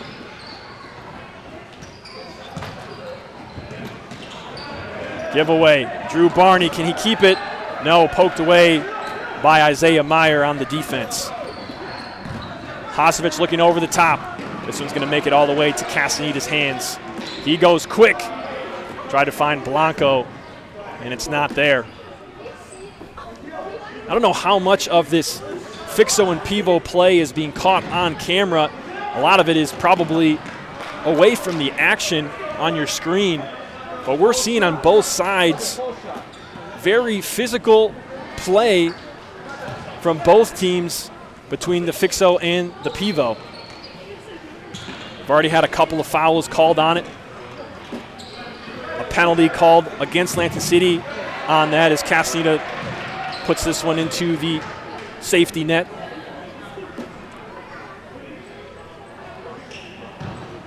Off the corner, Garcia has space. Toe poke looking for the near post. It's blocked. And he caught him out of goal. Jack Fisher caught Vicario up the floor. He puts it away for Lansing City's 5th. Couldn't even see it on the camera. It went too fast. Vicario had just stepped up a little too much. Yeah, both camera angles. Didn't expect that one from Jack Fisher, and he puts the lead back to 4 for Lansing City. Dangerous ball on the inside. Midwest still trying to keep it in there. Kleppel shields it, finds Barney, and they're off and away. Blanco, 1v keeper, back to Barney, and it's another one! Lansing City is not stopping running. They're on defense. They stop it. Immediately it's back up the court the other way. They are playing at a pace that I have not seen them play before, other than possibly when they played Olay a few weeks ago here in the arena. Wow. Lansing City 6, Midwest United 1. Midwest wanted a handball there, not going to get it. Anthony Leone shielding the ball. Hasovich back to Garcia. Here is Joseph Abden. Hasovich, a chip. Tried to find Garcia, but it was over his head. Timeout, Lansing City. Wow, I don't know if this was, I don't know how well this is communicated on the screen at home, but especially that last play, the pace that Lansing City went from being on defense, getting the ball, and quickly going up the court it was blazing. It was absolutely blazing. And that shocked me. That absolutely shocked me to see them go up the floor that fast. They call the timeout here. We'd like to let you know, if you're interested in the FCS and you want to catch all the insider knowledge, join us for the Third Half live podcast every Thursday at 8 p.m. Talk about all things FCS, recap games that have happened, talk about upcoming matches, as well as insights into the league and opinions on what might happen. Some good opinions, some bad opinions. Never know until the end of the year, usually. That is every Thursday at 8 p.m. So with 2:52 left, the players take the court after this timeout from Lansing City. We see Coach Hector Fernandez of Midwest United looking on. His team facing a 5-goal deficit. Castaneda plays it long, trying to find Timblo, but Hasovich is there first. Now it is Hasovich with it at his foot. Looking up the floor to Damir Sabanovic. Back to Hasovich.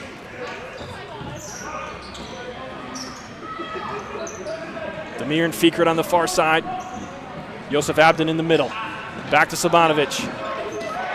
And he throws Beto Espinal to the ground. That'll be the 4th foul against Midwest United. Quickly for Lansing City, 2v2. Jack Fisher, shot blocked right at his foot.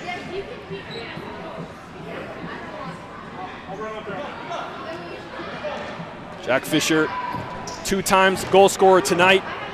This one from Espinal. No trouble for Vicario. Hasovich. Looking inside, it's blocked. Timblo and Fisher working together. Timblo hangs on, finds Kleppel. Lots of space. Toe poke! Vicario showing what he's made of. Excellent save from the man in red. Hasn't had a bad game, Vicario, tonight. He's had a couple deflections that were unfortunate. He's had 6 saves, along with the ones that have passed him. Espinal inside, doesn't make it. Miguel Gonzalez on the defense.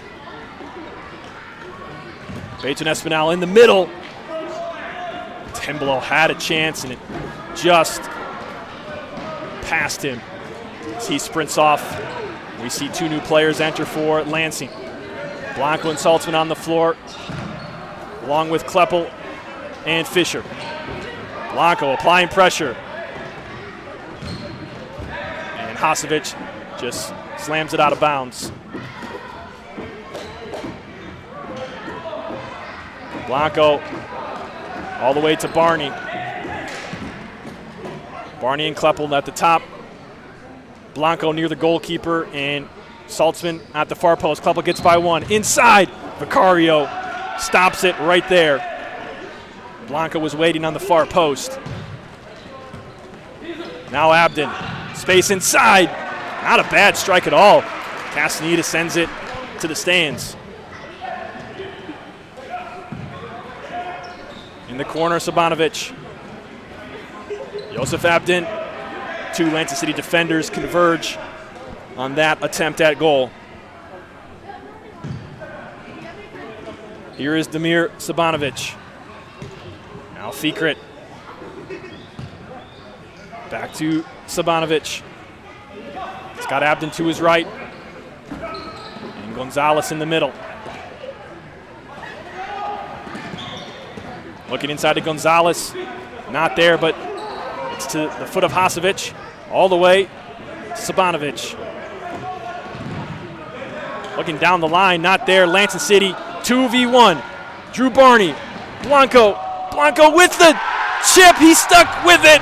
Lansing City get number 7 before the half ends. Blanco got stopped up there for a second, but he stayed with it.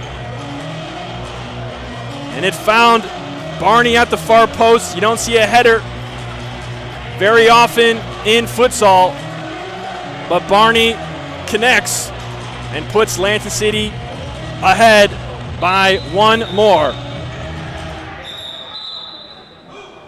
23 seconds to go in half number 1. Empty net for Midwest United. Jorge Saldanis with the red jersey on. And they are going with 5 attackers for the rest of the half. To the corner, Anthony Leone. Isaiah Meyer. He should have had that one for sure. What a boost that would have been. As Saldanis has to act the part and collects it with his hands. And we have a potential issue with the scoreboard possibly in-house. Getting the word now.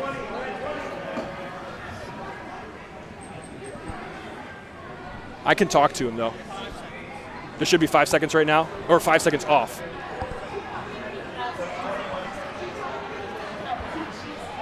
Yeah, so we're going to be at 21 seconds on the in-arena clock, as it's slightly different from the one on your screen. If we can get that reset. Running a little double duty here. I can talk to the controller of the Jumbotron score, so we'll get that sorted out.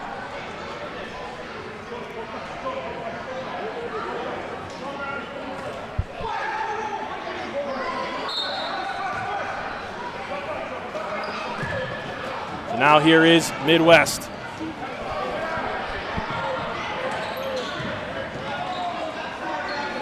With the 5th attacker.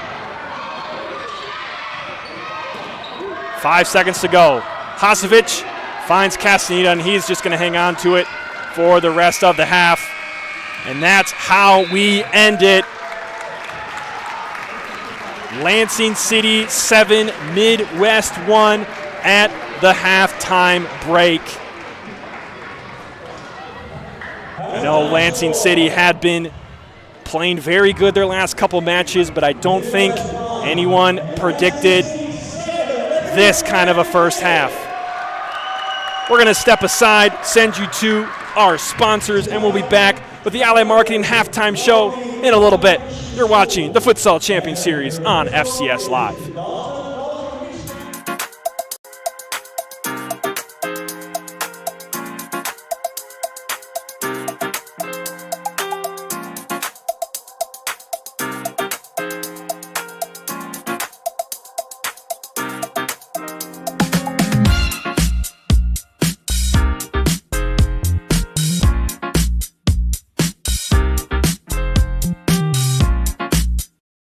We're ticking down to the final moments.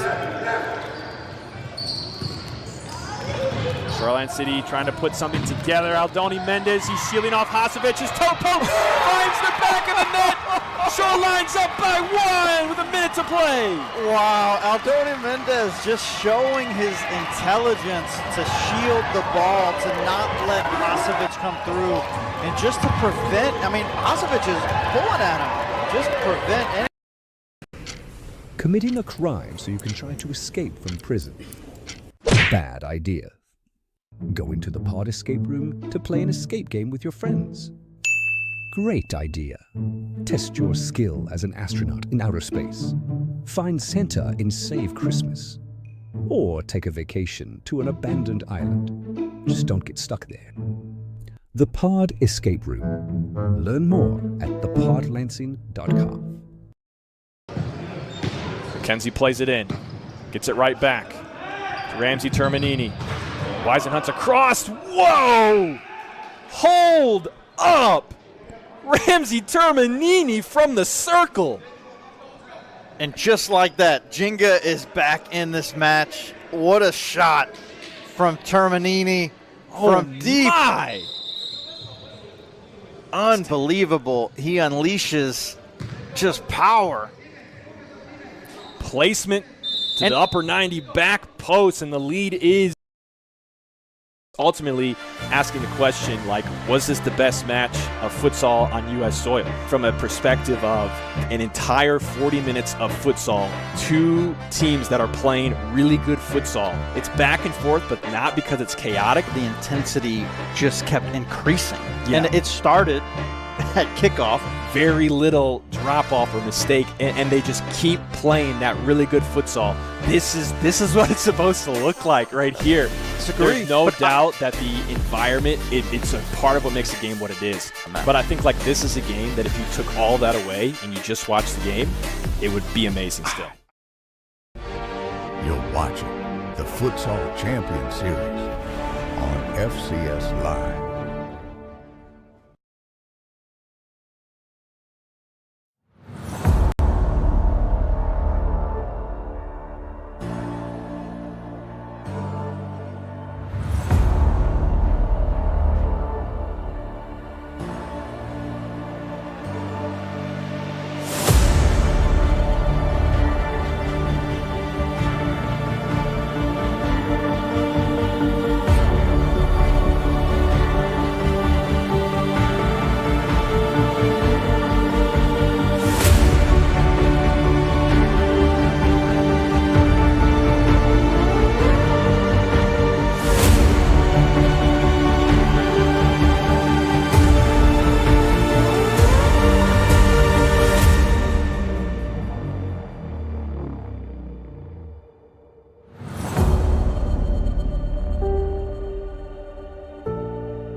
They're currently down 2.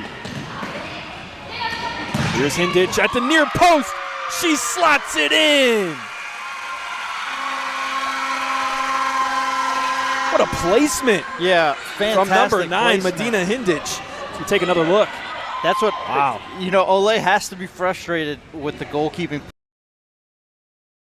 I was pleasantly surprised with how we did. I feel like we did compete to the level that we could. I think you could definitely tell, like, our lack of experience. I think some of our goals were generally just some mistakes, and I think it's like a combination of nerves and just not, you know, having the experience playing at the pace that we were playing.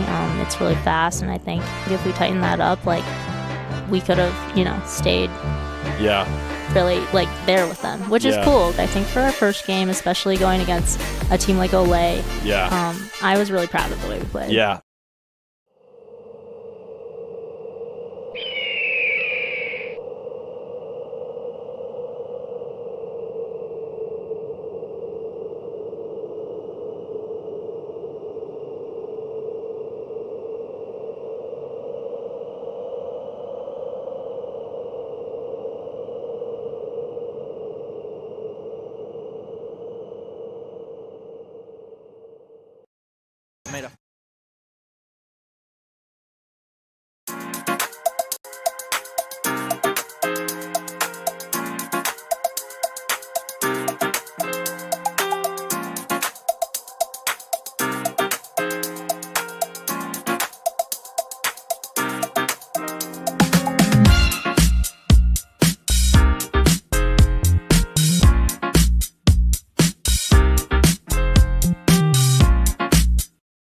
The attack.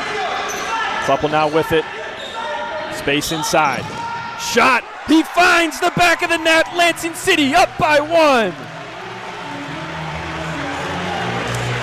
We haven't said it yet this season, but what a rocket from Jeremy Kleppel across. Lyle turning his back, trying to get in front of it and also protect himself as Kleppel finds the side net and gives Lansing. Committing a crime so you can try to escape from prison. Bad idea. Go into the pod escape room to play an escape game with your friends. Great idea. Test your skill as an astronaut in outer space. Find Santa in Save Christmas. Or take a vacation to an abandoned island. Just don't get stuck there. The Pod Escape Room. Learn more at thepodlansing.com.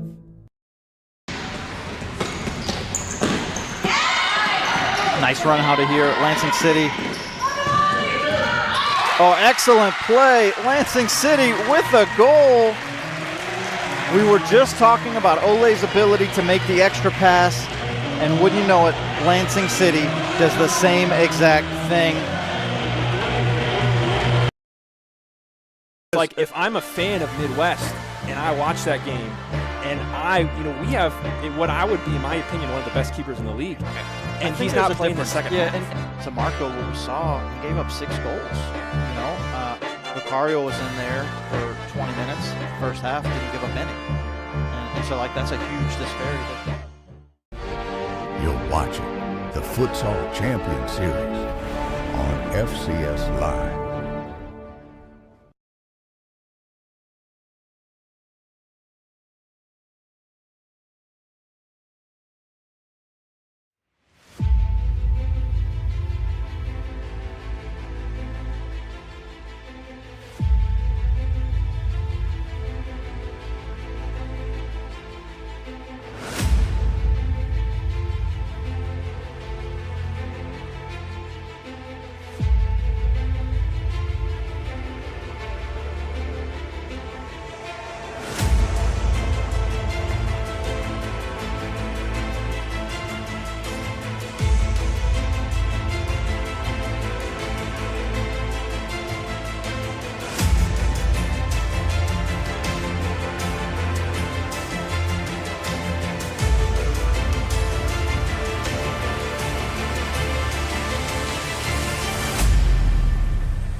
Marketing Halftime Show.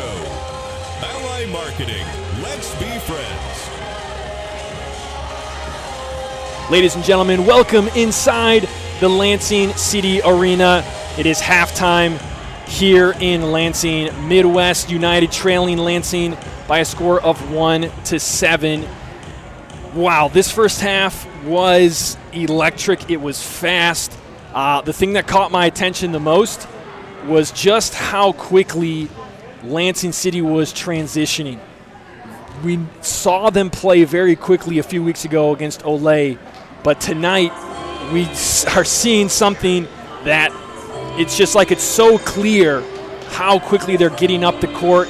Particularly, I think it was goal number 4 or 5 on defense right around the arc, and they get it back up the floor so quickly for a goal, and their defense has just been suffocating the Midwest offense trying to work out of the back. And for Midwest, they find themselves in a 7-1 hole, basically flip-flop from last year as Lansing City was down 6-0 early on. They had made a little bit, I think, of headway before the half was over. But right now, Midwest looking for an answer. They haven't been without chances. Ethan Castaneda has come up big. He has 15 saves. So you know that Midwest are attacking based on the players that are on the floor right now. Looks like we are going to see a goalkeeper change. Marco Narvaez looks like he's going to be entering the game for Midwest along with the usual starting 4 of Vicario, Hasovich, Isaiah Meyer, and Anthony Leone. But for Coach Hector Fernandez and this Midwest squad, how can they get back to being an aggressor in this match? They've taken a lot of shots from Lansing City, I should say. There's been transition opportunities for Lansing in that quick play, as we mentioned earlier. Hasovich has looked good. Leone has looked good. We see some supporting cast members, Josef Abden. We're seeing new player, Damir Sabanovic, who might have played in the Chicago match in their most recent game, but this is the first time I'm seeing him on the floor, adding a tall pivot presence to Midwest. But so far for them, it just hasn't been enough. I believe that is Sabanovic right there. Kind of mimics the body type of Alec Ganas of Lansing City. And speaking of Ganas, we haven't seen a whole lot out of him. I think he's putting in the minutes that are expected of him. But I think the pace is much faster than the game he played in against Jinga. And I think it will take some time for him to adjust. But Lansing City at the halftime break with a 7-1 lead. We're getting ready for the second half kickoff. It's coming up right after this. Don't go anywhere.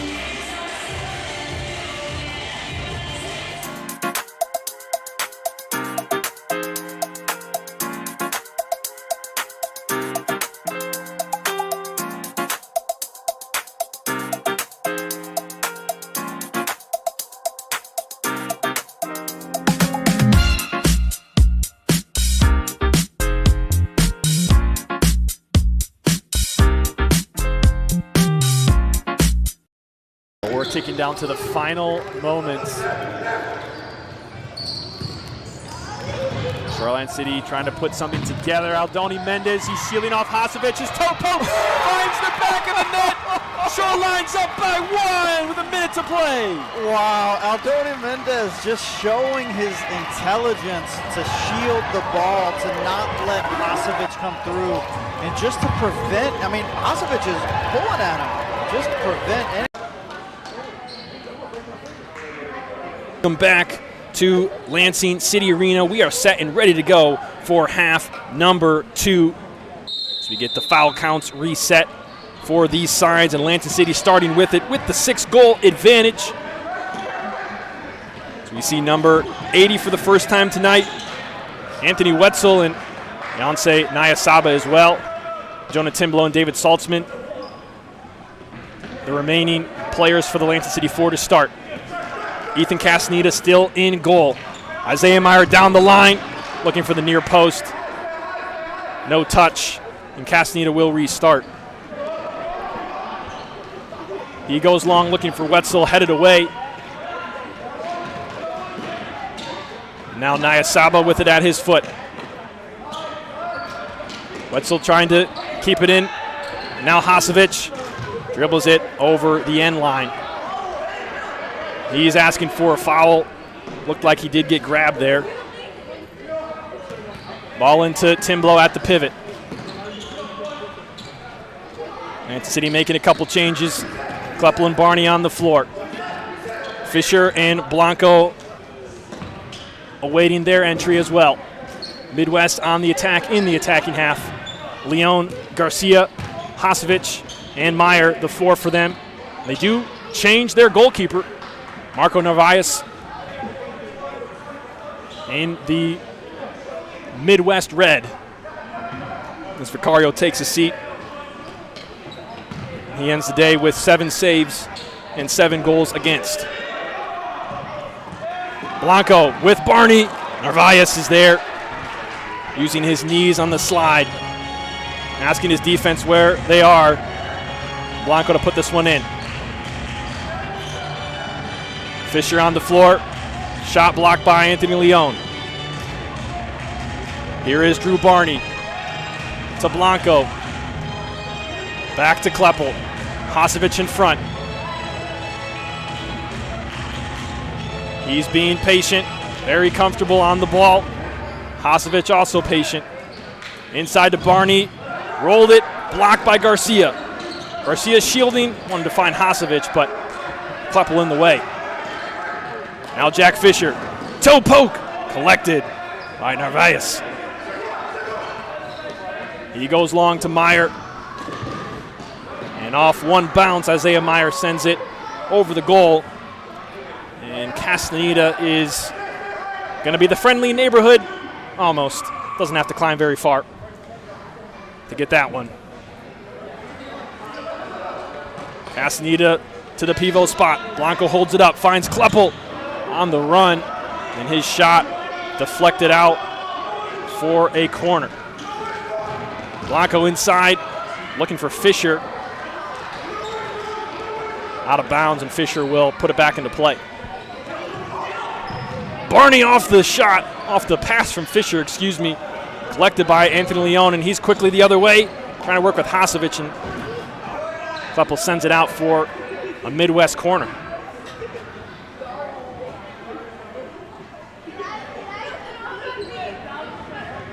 Midwest trying to find a way out of the 6-goal hole that they are in. 2.5 gone here in the second half. All the way up to Hasovich. Kleppel defending. Hasovich able to turn. He has Meyer to his left. Garcia to his right, goes that direction. Right back to Hasovich, inside to Meyer. Nice ball. And a sliding Jack Fisher prevents anything from reaching Castaneda. And we've seen him slide several times tonight in a manner much like that. 2 goals to his name as well. Leaving it for Garcia, his shot attempt blocked. And Midwest will have a corner. Garcia puts it in. It's right back to him, and now Hasovich. To the other side, Anthony Leon cuts inside, looking for a pick from Garcia. Fisher's there, Narvaez all the way up out of his arc to prevent that attack. Last touch by Lansing City, say the officials.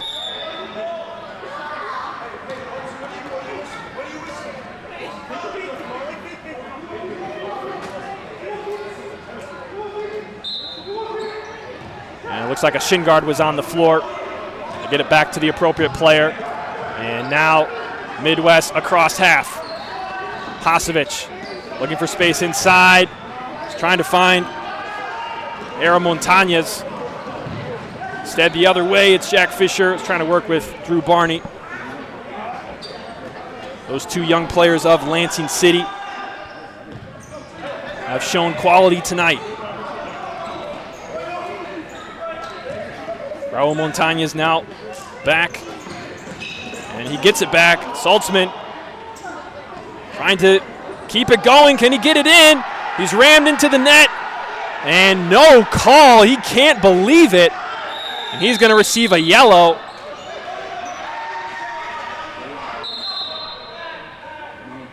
He was not happy about that. Not sure if we have that one on replay or not. Let's take a look.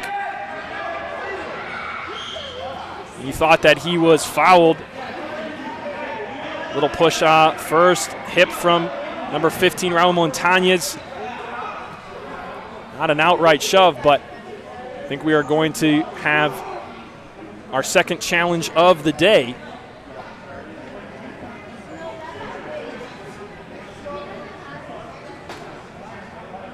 Lansing City is challenging that there was no call for a penalty. As we take another look.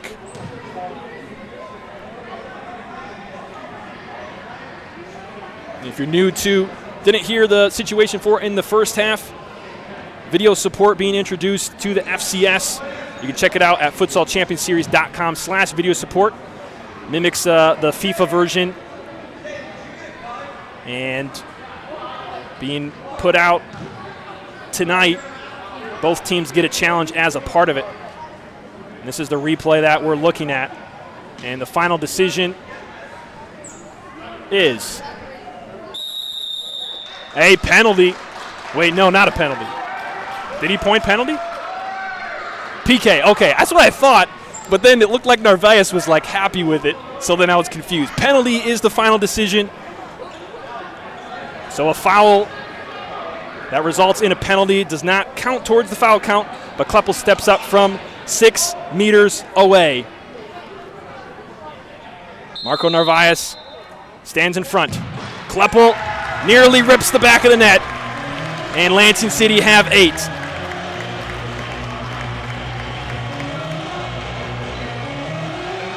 So our second instance of video support coming into play.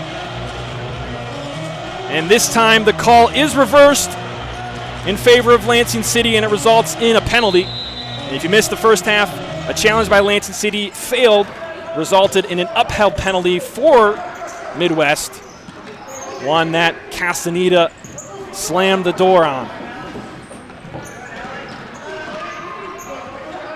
8-1 now for Lansing. Jorge Saldanas blocked by the face of Castaneda, I believe, as they look to get this one back quickly.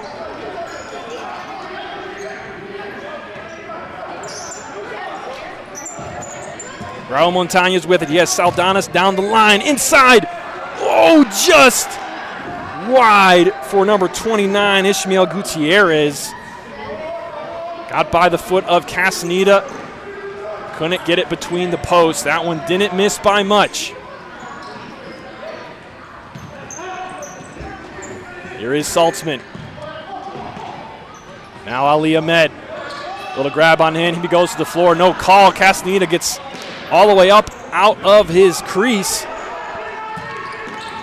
And now Midwest on the attack. Era Montañez working with Raul Montañez. Beto Espinal keeps possession for Lansing City.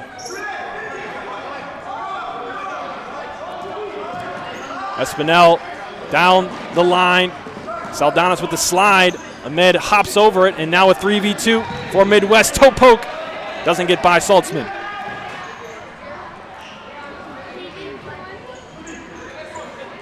Ishmael Gutierrez working with Jera Montañez in the back. Now Raul. Down the line to Jera Montañez. He keeps it in. Saltzman the other way for Lansing City. Ali Ahmed, it's a 3v2. Trying to find space, decides to take it himself. Shot blocked. And finally the fourth defender for Lansing City, or excuse me, for Midwest United gets back. And Castaneda's going to give up a penalty on the attempt to stop Saldanas. So our third penalty of the match. Second one in favor of Midwest. They failed to convert on the first. And this time it's number 11, Hera Montañez, who looks to finish this one.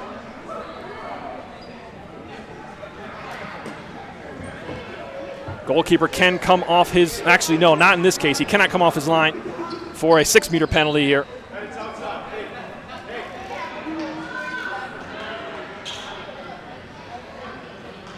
And you're getting video support to confirm that the call was inside the arc. That's a case where it does not have to be a challenge. It's just a confirmation due to the nature of the call. Here is the whistle. Castaneda again! He will not let him in. Don't know if he can breathe right now. He took that one right in the gut.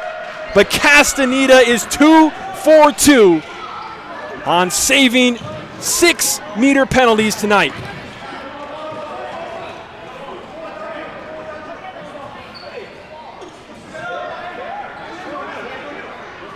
Corner for Midwest. It's actually going to be up just a little bit. Miguel Gonzalez to put it into play. Montañez back to Saldanas. Marco Narvaez out of net. And he's going to retreat back. Josef Adrian on the far side. Montañez to Garcia now. Into the middle, found him. It was number 5, Miguel Gonzalez. But his touch, nowhere productive. Distribution to Blanco, can he keep it in? He does. Tries to go down the line, shielded by Garcia. Garcia keeps it.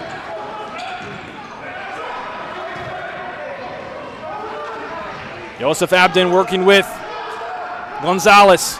Inside, near post side net. It's not there.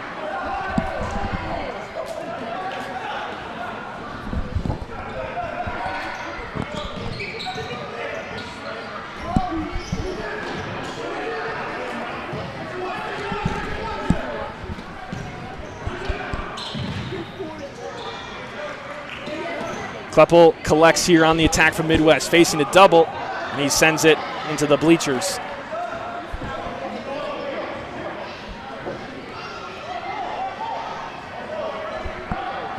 Kleppel trying to get the ball back into play. He has Fisher, Barney, and Blanco with him.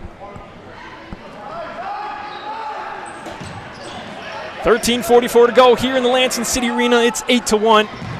Drew Barney with a left foot strike. Wow, that one was very close.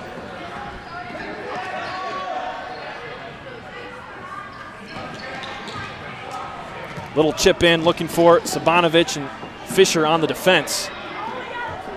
We saw this kind of play a lot in the first half for both sides.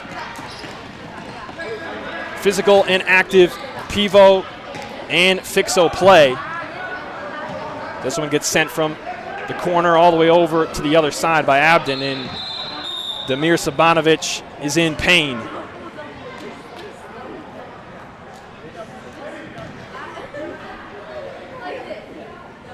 That is Sabanovic. Looks like he took a shot, and probably the kind of shot that will just take a little bit of time, but until that time passes, it's excruciating.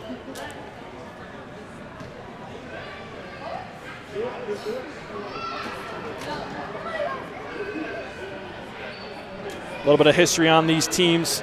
Previous match for Midwest United was a 12-2 victory at Chicago House. And also for them, they beat Lansing in both meetings last year in the regular season.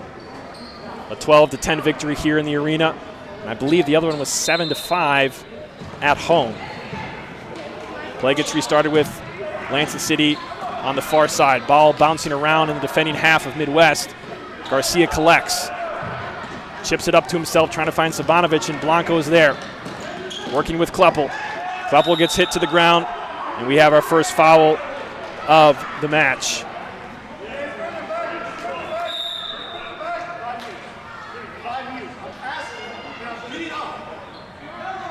Kleppel not happy with the official as he started counting before he asked for 5 meters, and he is on 2 seconds, so he's going to take a strike right into Josef Abden. Ball up into the air, and Fisher to the ground, no call. He's got it here. Out of play in favor of Lansing City. Here is Fisher. Now Barney, he's got Blanco at the back post, toe poke. Well wide to the near post. And for Lansing City, they come into today at 500, a 1-1 record after beating Jinga here on home floor 8-2. And then dropping one of the best matches we have seen in the FCS a few weeks ago to Olay by a score of 4-6. 3 Midwest defenders, they take that one. Garcia off the post. Castaneda sliding, and Kleppel hits it away. Garcia nearly found goal number 2 for Midwest as they are looking for a way back in. We see they're starting 4 all on the floor now as Leon is the last one to enter.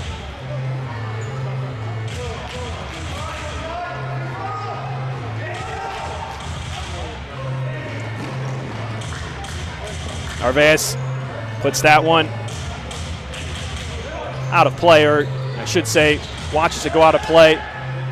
Hasovich wants a call there, not going to get one. And now Castaneda restarts. Espinal up the floor looking for Canas. This one all the way back to Narvaez. Anthony Leon quickly up the floor. Passes it to Kleppel. A 2v1, Alec Canas to his left. He finds him. Canas, I think Narvaez got a touch on it. No, he didn't. Canas thought so too. Thought maybe he got a piece of it. But the answer is no. Leon sends that one wide on the attack. So an opportunity there for Lansing City, a 2v1. Alec Canas coming his direction as well. He wins it. Tries to get around Anthony Leon, but he pokes it away. Saltzman trotting up the floor to take this kicking. Espinal on the far side. Canas at the far post. And Saltzman goes for the chip as Lansing City make substitutions.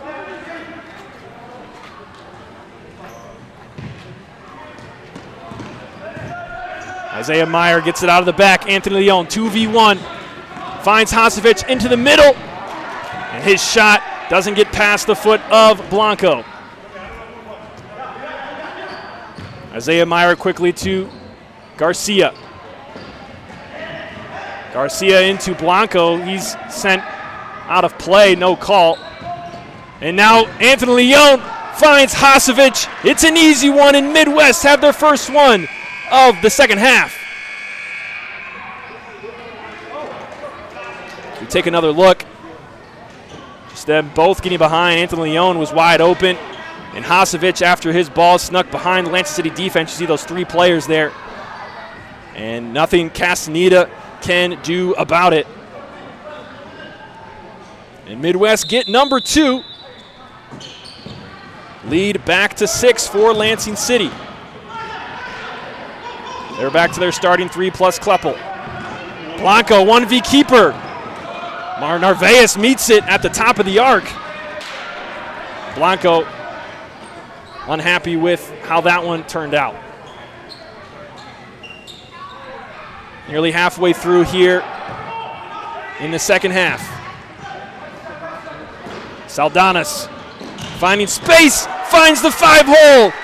3rd goal for Midwest.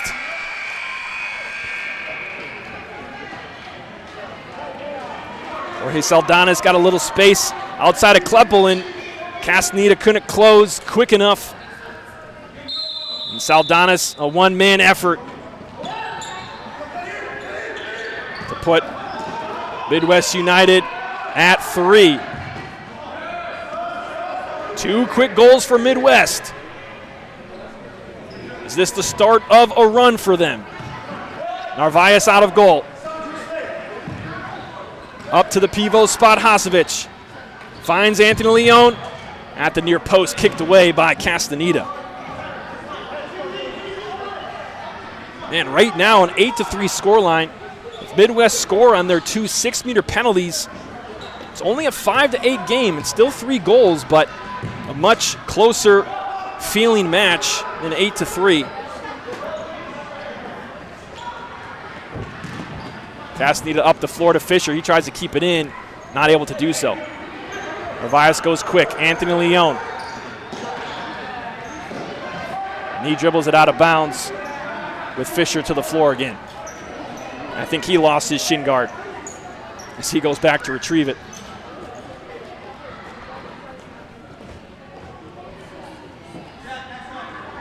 Kleppel sets it down, looking for a lift into the pivot to the hands of Marco Narvaez. His distribution to Kleppel. Blanco with it. Doubled. Back to Kleppel. Back to Blanco.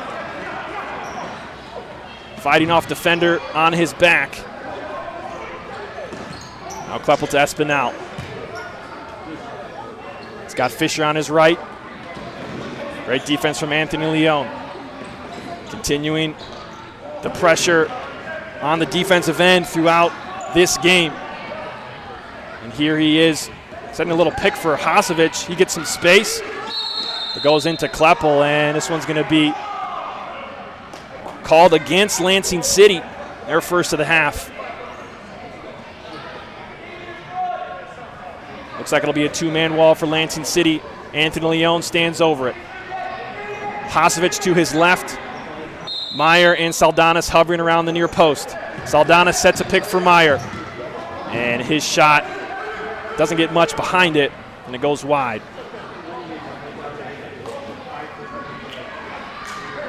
Castaneda long to Alec Canas. Great touch there to control it. And he wins a kick in on the far side. We heard from him in the pregame. That's primarily what his job is, number 24, Alec Canas for Lansing City, to hold up play and use his size. This is his first year playing futsal. He's had quite a bit of experience in the outdoor game, but many differences between that and here. Narvaez on the distribution to Hasovich. He goes down from Kleppel, and Narvaez wants a card. He knows Kleppel's on a yellow.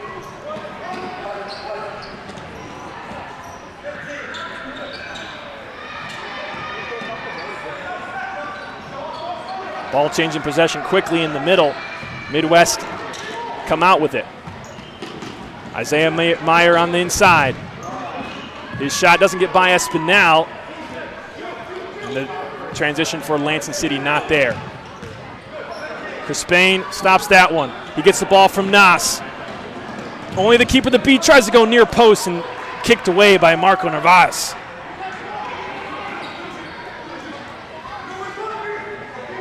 Crispane to take the kick. Doesn't get past the first layer of defense.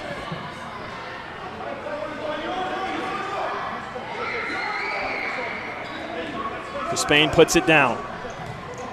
Inside to Beto Espinal. Heavy pressure from Joseph Abden, wins the ball for Midwest. As Marco Narvaez comes out of net. Providing an option for Garcia here, he has it. And down goes Hasovich.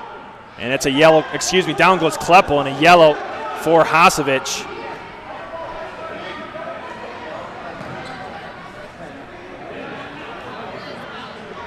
Now, I was off of the ball. I missed what happened there. Not sure if we have a replay on it. We might be able to take a look. No, didn't get that one on replay. It was kind of off of the play. Again, another example of the Pivo and Fixo play.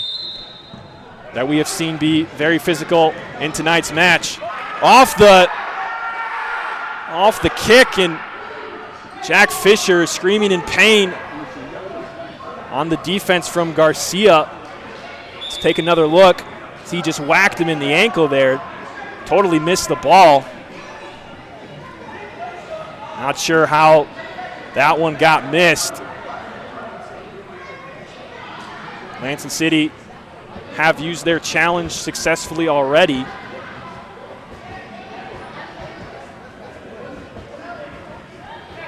Fisher clearly frustrated after that. And play will resume with a restart from Narvaez.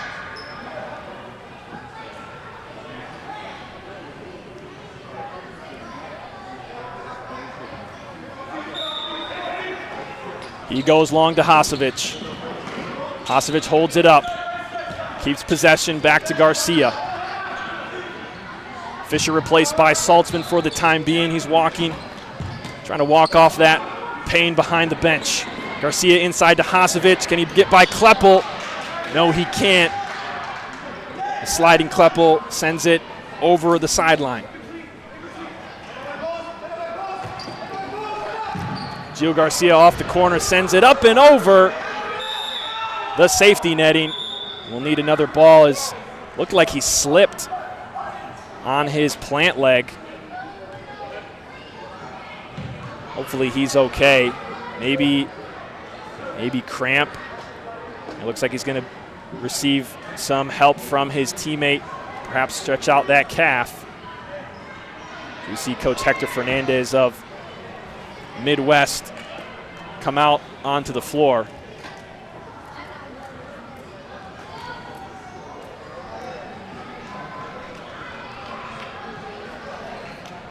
Garcia helped to his feet. Hopefully he's okay.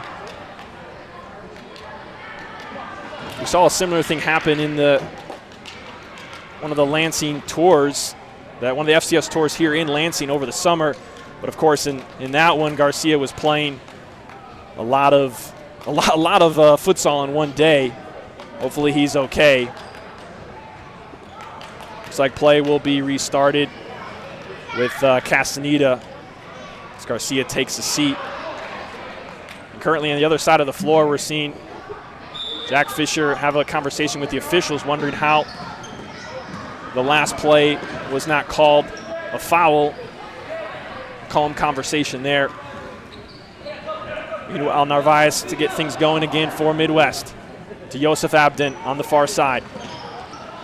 Working with Montañez and Saldanas. Hasovich still in at the pivot spot. He's looking for space. He moves over to a high ala. Fisher facing him up. Nice diagonal to Montañez, and Castaneda is there at the near post. Good connection on the ball from Jero Montañez. As we take another look, nice diagonal ball. Castaneda able to take care of it. Here is Saldanas. Poked away by Blanco. Back inside, and Blanco again. You could see Lansing City wanting to get off and away on transition, but couldn't have to choose their moment and couldn't quite do it there. Montañez leaves it for Saldanas. Now inside, back to Saldanas, and he sends it over the bar. Wonderful opportunity for Jorge Saldanas, and that definitely did not go the way he wanted.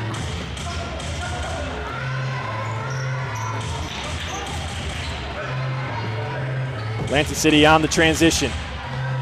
3v3 to the back post, and Beto Espinal not quite there. 7:26 to go.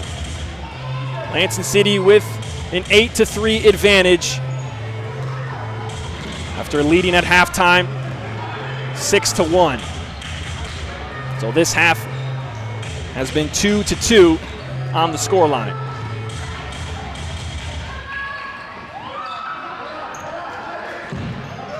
Long shot coming from Jero Montañez, and it goes over into the safety netting, and looks like we got to get another ball out.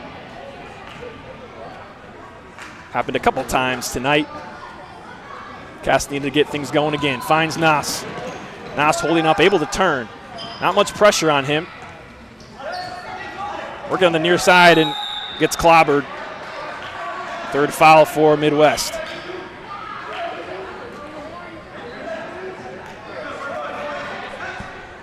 Canas quickly off the court after drawing that foul. Saltzman sets up here, asking for the 5 meters.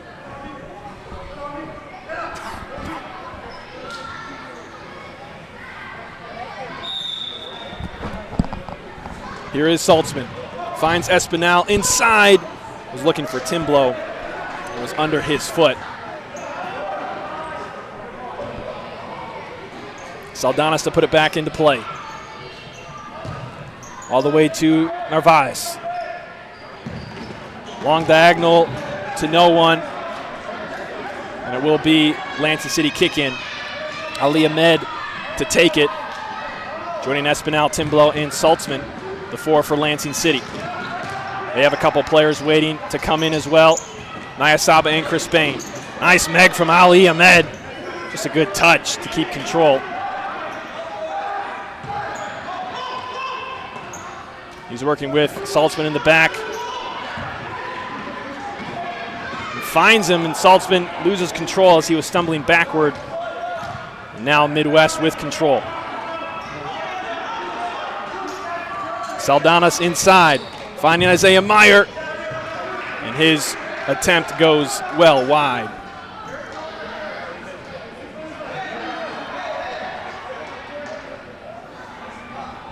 And it's a goal kick, whistled, pointed by the official, and no one thought so except for him, it seems like. Ball up to Timblow. He can't get where he wants to go to receive it. And now Narvaez. Short to Meyer. Has Anthony Leon to his right, and he goes that direction. Anthony Leon with pace. Strike! In the back post area, and Chris Bain is there to keep it out of danger. Leon puts it into play. Strike from Meyer up in the air.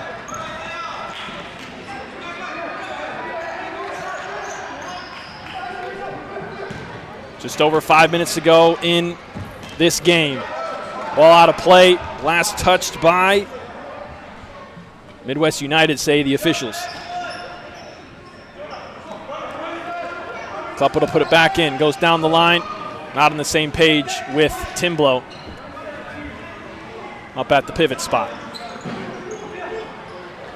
Narvaez going long. Hits the back of Espinal, and he's wisely, well, at first thought, didn't know why he wasn't going to shield it out, but ended up playing it off of Meyer. But the attack for Lansing goes over the end line.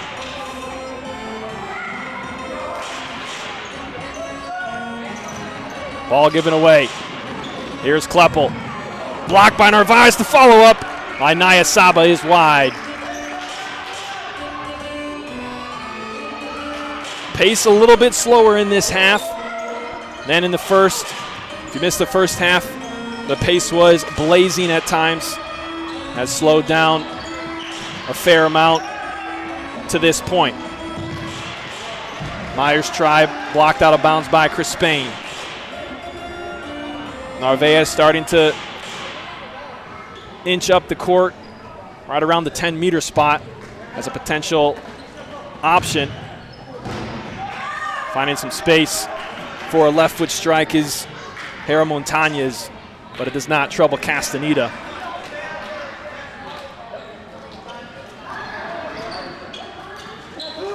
We see Coach Matt Alashari for Lansing City. His team with a 5-goal advantage. Kleppel goes down, trying to keep it as he stands back up. And Abden goes down. And Abden will receive a yellow. That's foul number 4. And Abden getting up in the face of Kleppel. We have seen some physicality from them tonight several times. So take another look. Can't see it on that angle.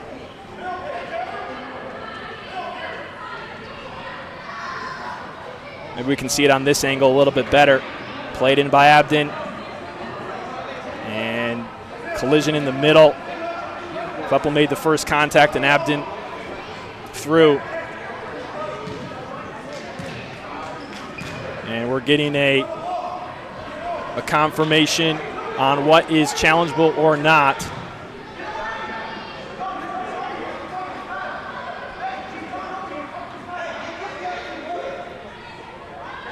It'll be a restart for Lansing City here.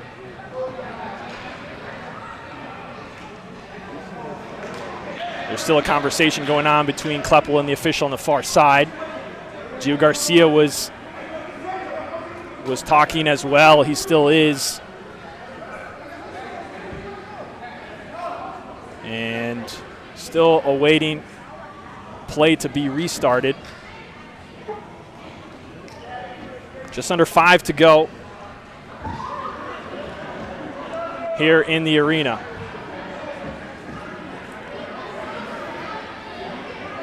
Not exactly sure what is being waited for. There's still conversation happening on the far side.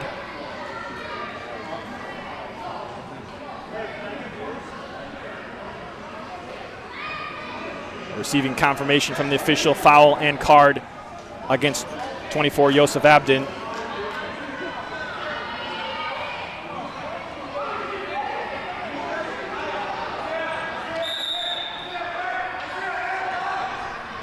Lansing City restart play here.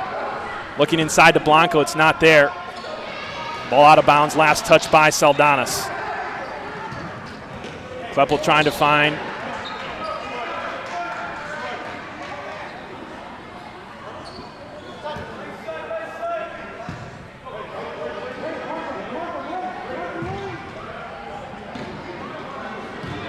now here is Midwest United flying. Goalkeeper Marco Narvaez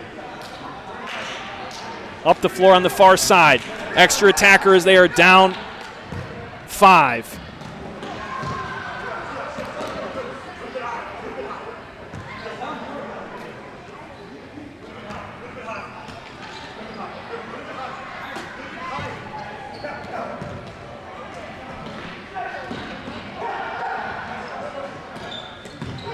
And Midwest working it together at the back post, just over the head of Damir Sabanovic.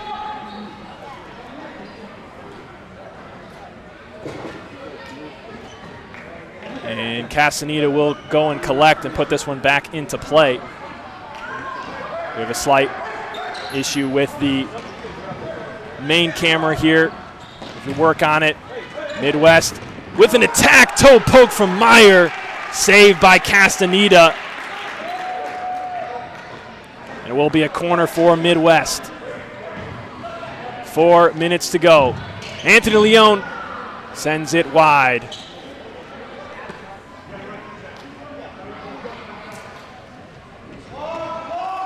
Castaneda goes long.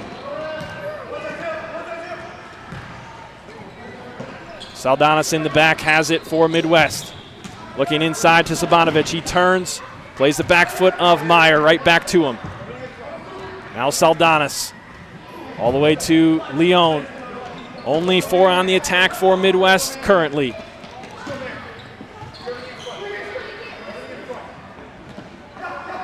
Damir Sabanovic looking into Isaiah Meyer. Nice turn, rockets it into the back of the net. Midwest have 4. 3.5 to go. Nice ball and turn from Isaiah Meyer. What a strike. Just an excellent touch, turning and control from Isaiah Meyer. He makes this deficit 4. This is the least it has been since the early goings.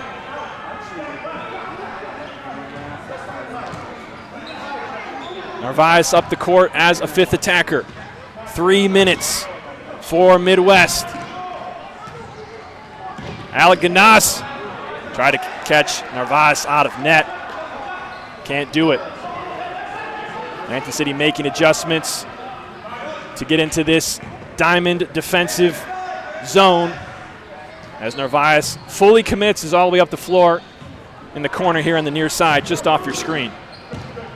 Anthony Leon, Saldanas, and Isaiah Meyer. Demir Savanovic was upset as that one goes out of play. Kweppel all the way up to Espinal. Nice touch from Beto Espinal to settle it. Looks to go down the line, and it's kicked out of play.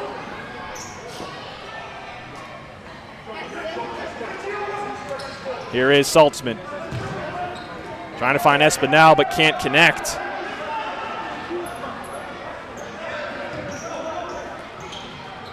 Two v 2 for Midwest. Isaiah Meyer puts that one behind the net.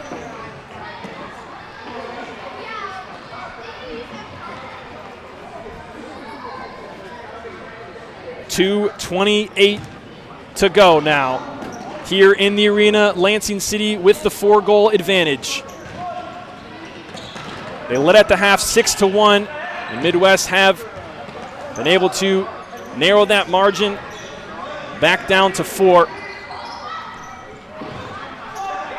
Here is Sabanovic, cuts inside, and it's cleared away by Jonah Timblow.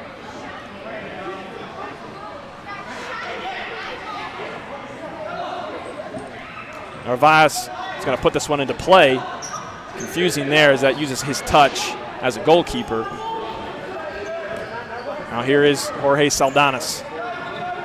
Giving time for Narvaez to get up the floor. Now he takes his touch inside the attacking half. Saldanas looking for the back post. Doesn't make it there. And if futsal is a little bit new to you, flying the keeper here as we call it, putting the keeper up into the attacking half to be an offensive player.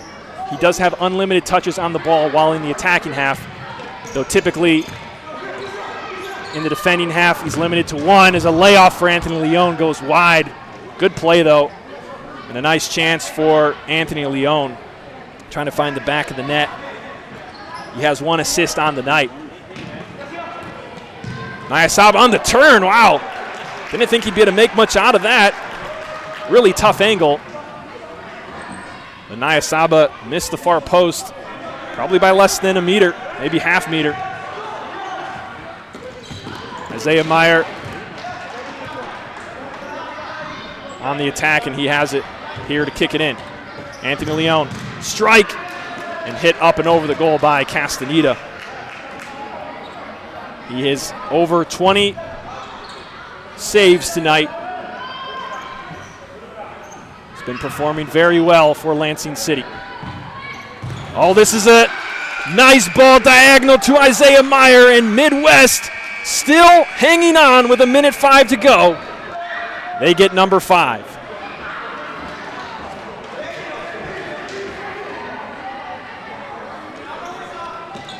As we take another look, just got through the zone of Lansing City.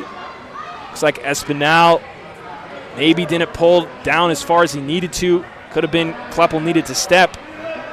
But they found Meyer on the other side, and he took care of it. And Midwest now at 5.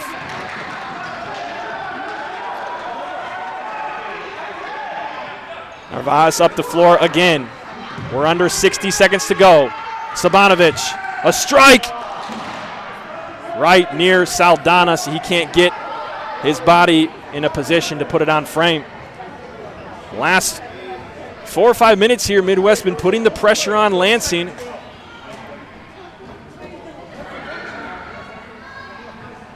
Gotten a couple of goals in a fairly quick time frame in the last 4 minutes or so.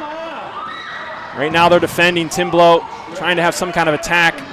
Not seeing it. Now Lansing collect. Nayasaba all the way back to Castaneda. Castaneda Right back up the floor. Finds his way to Narvaez. 30 seconds to go. Midwest need 3. And instead, they put it out of bounds. Chip up to the pivot spot for Lansing. Jack Fisher whiffs on that strike attempt. 22 seconds to go. Sabanovic up the floor. Tries to do it himself and find Meyer. It's not there. Kleppel forcing the head save out of Narvaez. And the follow-up high and wide. Now 10 seconds to go. Isaiah Meyer on the near side. One final opportunity as Narvaez comes in. 2 slide tackling players. And 2 ticks left. And Kleppel will put this one into play as the final 2 seconds expire. And Lansing City win at home by 3 after leading at halftime 6-1. The comeback not quite enough for Midwest. So they outscored Lansing City 4-2 in the second half. That second half, for a lot of it, really did look quite different than the first. Lansing City was blazing to open up the match in the second half. Kind of lost some of that, and Midwest had more opportunities, and they put them away. And another key thing to consider, 2 6-meter penalties blocked by Ethan Castaneda, and 1 6-meter penalty scored by Lansing City, amounting to a 3-goal swing. And the advantage for Lansing at the end of this one is 3.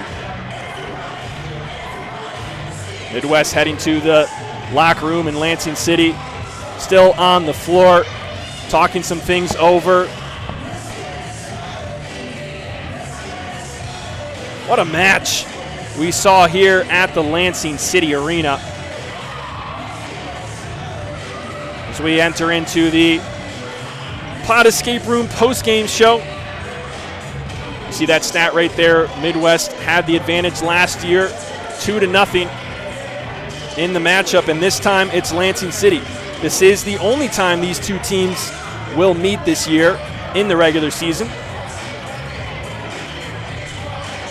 So this one could have implications down the road, though we are not even halfway through the regular season. You can see right there clearly Jeremy Kleppel probably unhappy with what he saw in that second half, as they looked like quite a different team for much of it.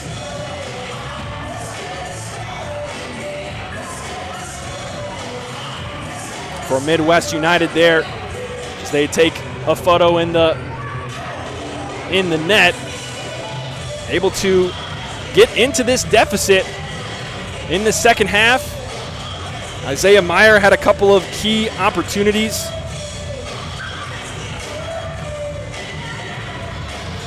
Two assists, actually, for Damir Sabanovic, a newcomer in that pivot spot. Another thing that marked this game, some very physical pivot and fixo play on both sides.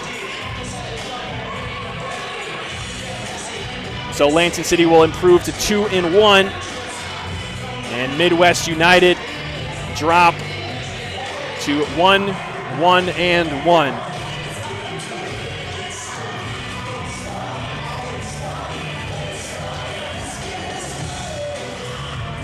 Coming up for these teams on the horizon for them. Week 7, Lansing City travel to Akron and face Innovation City, who are 0-4 currently. Midwest get a week off, and it is right back to the heavy business on December 20th, where the battle for Grand Rapids occurs.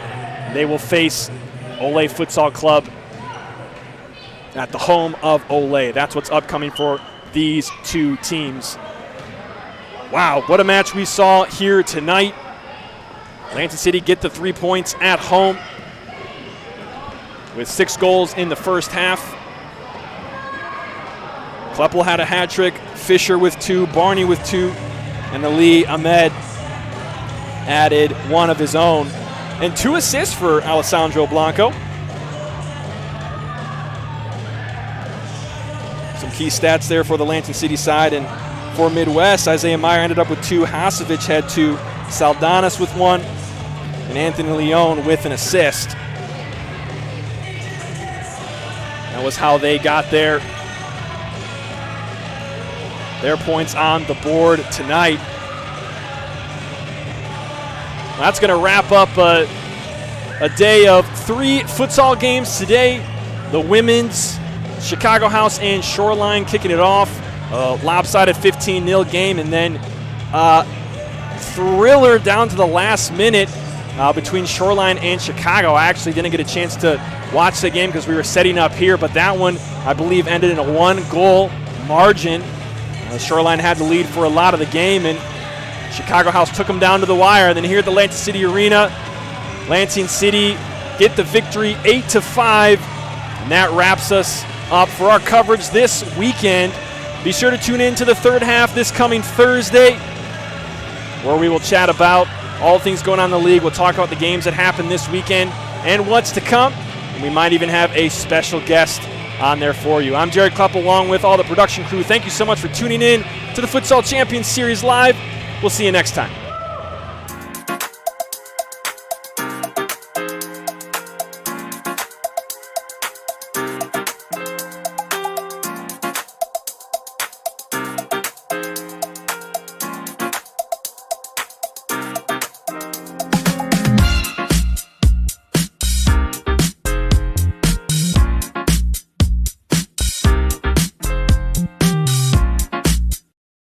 The attack. Kleppel now with it. Space inside. Shot. He finds the back of the net. Lansing City up by 1. We haven't said it yet this season, but what a rocket from Jeremy Kleppel across. Lyle turning his back, trying to get in front of it and also protect himself as Kleppel finds the side net and gives Lansing. Committing a crime so you can try to escape from prison. Bad idea. Going to the pod escape room to play an escape game with your friends. Great idea. Test your skill as an astronaut in outer space. Find Santa in Save Christmas. Or take a vacation to an abandoned island. Just don't get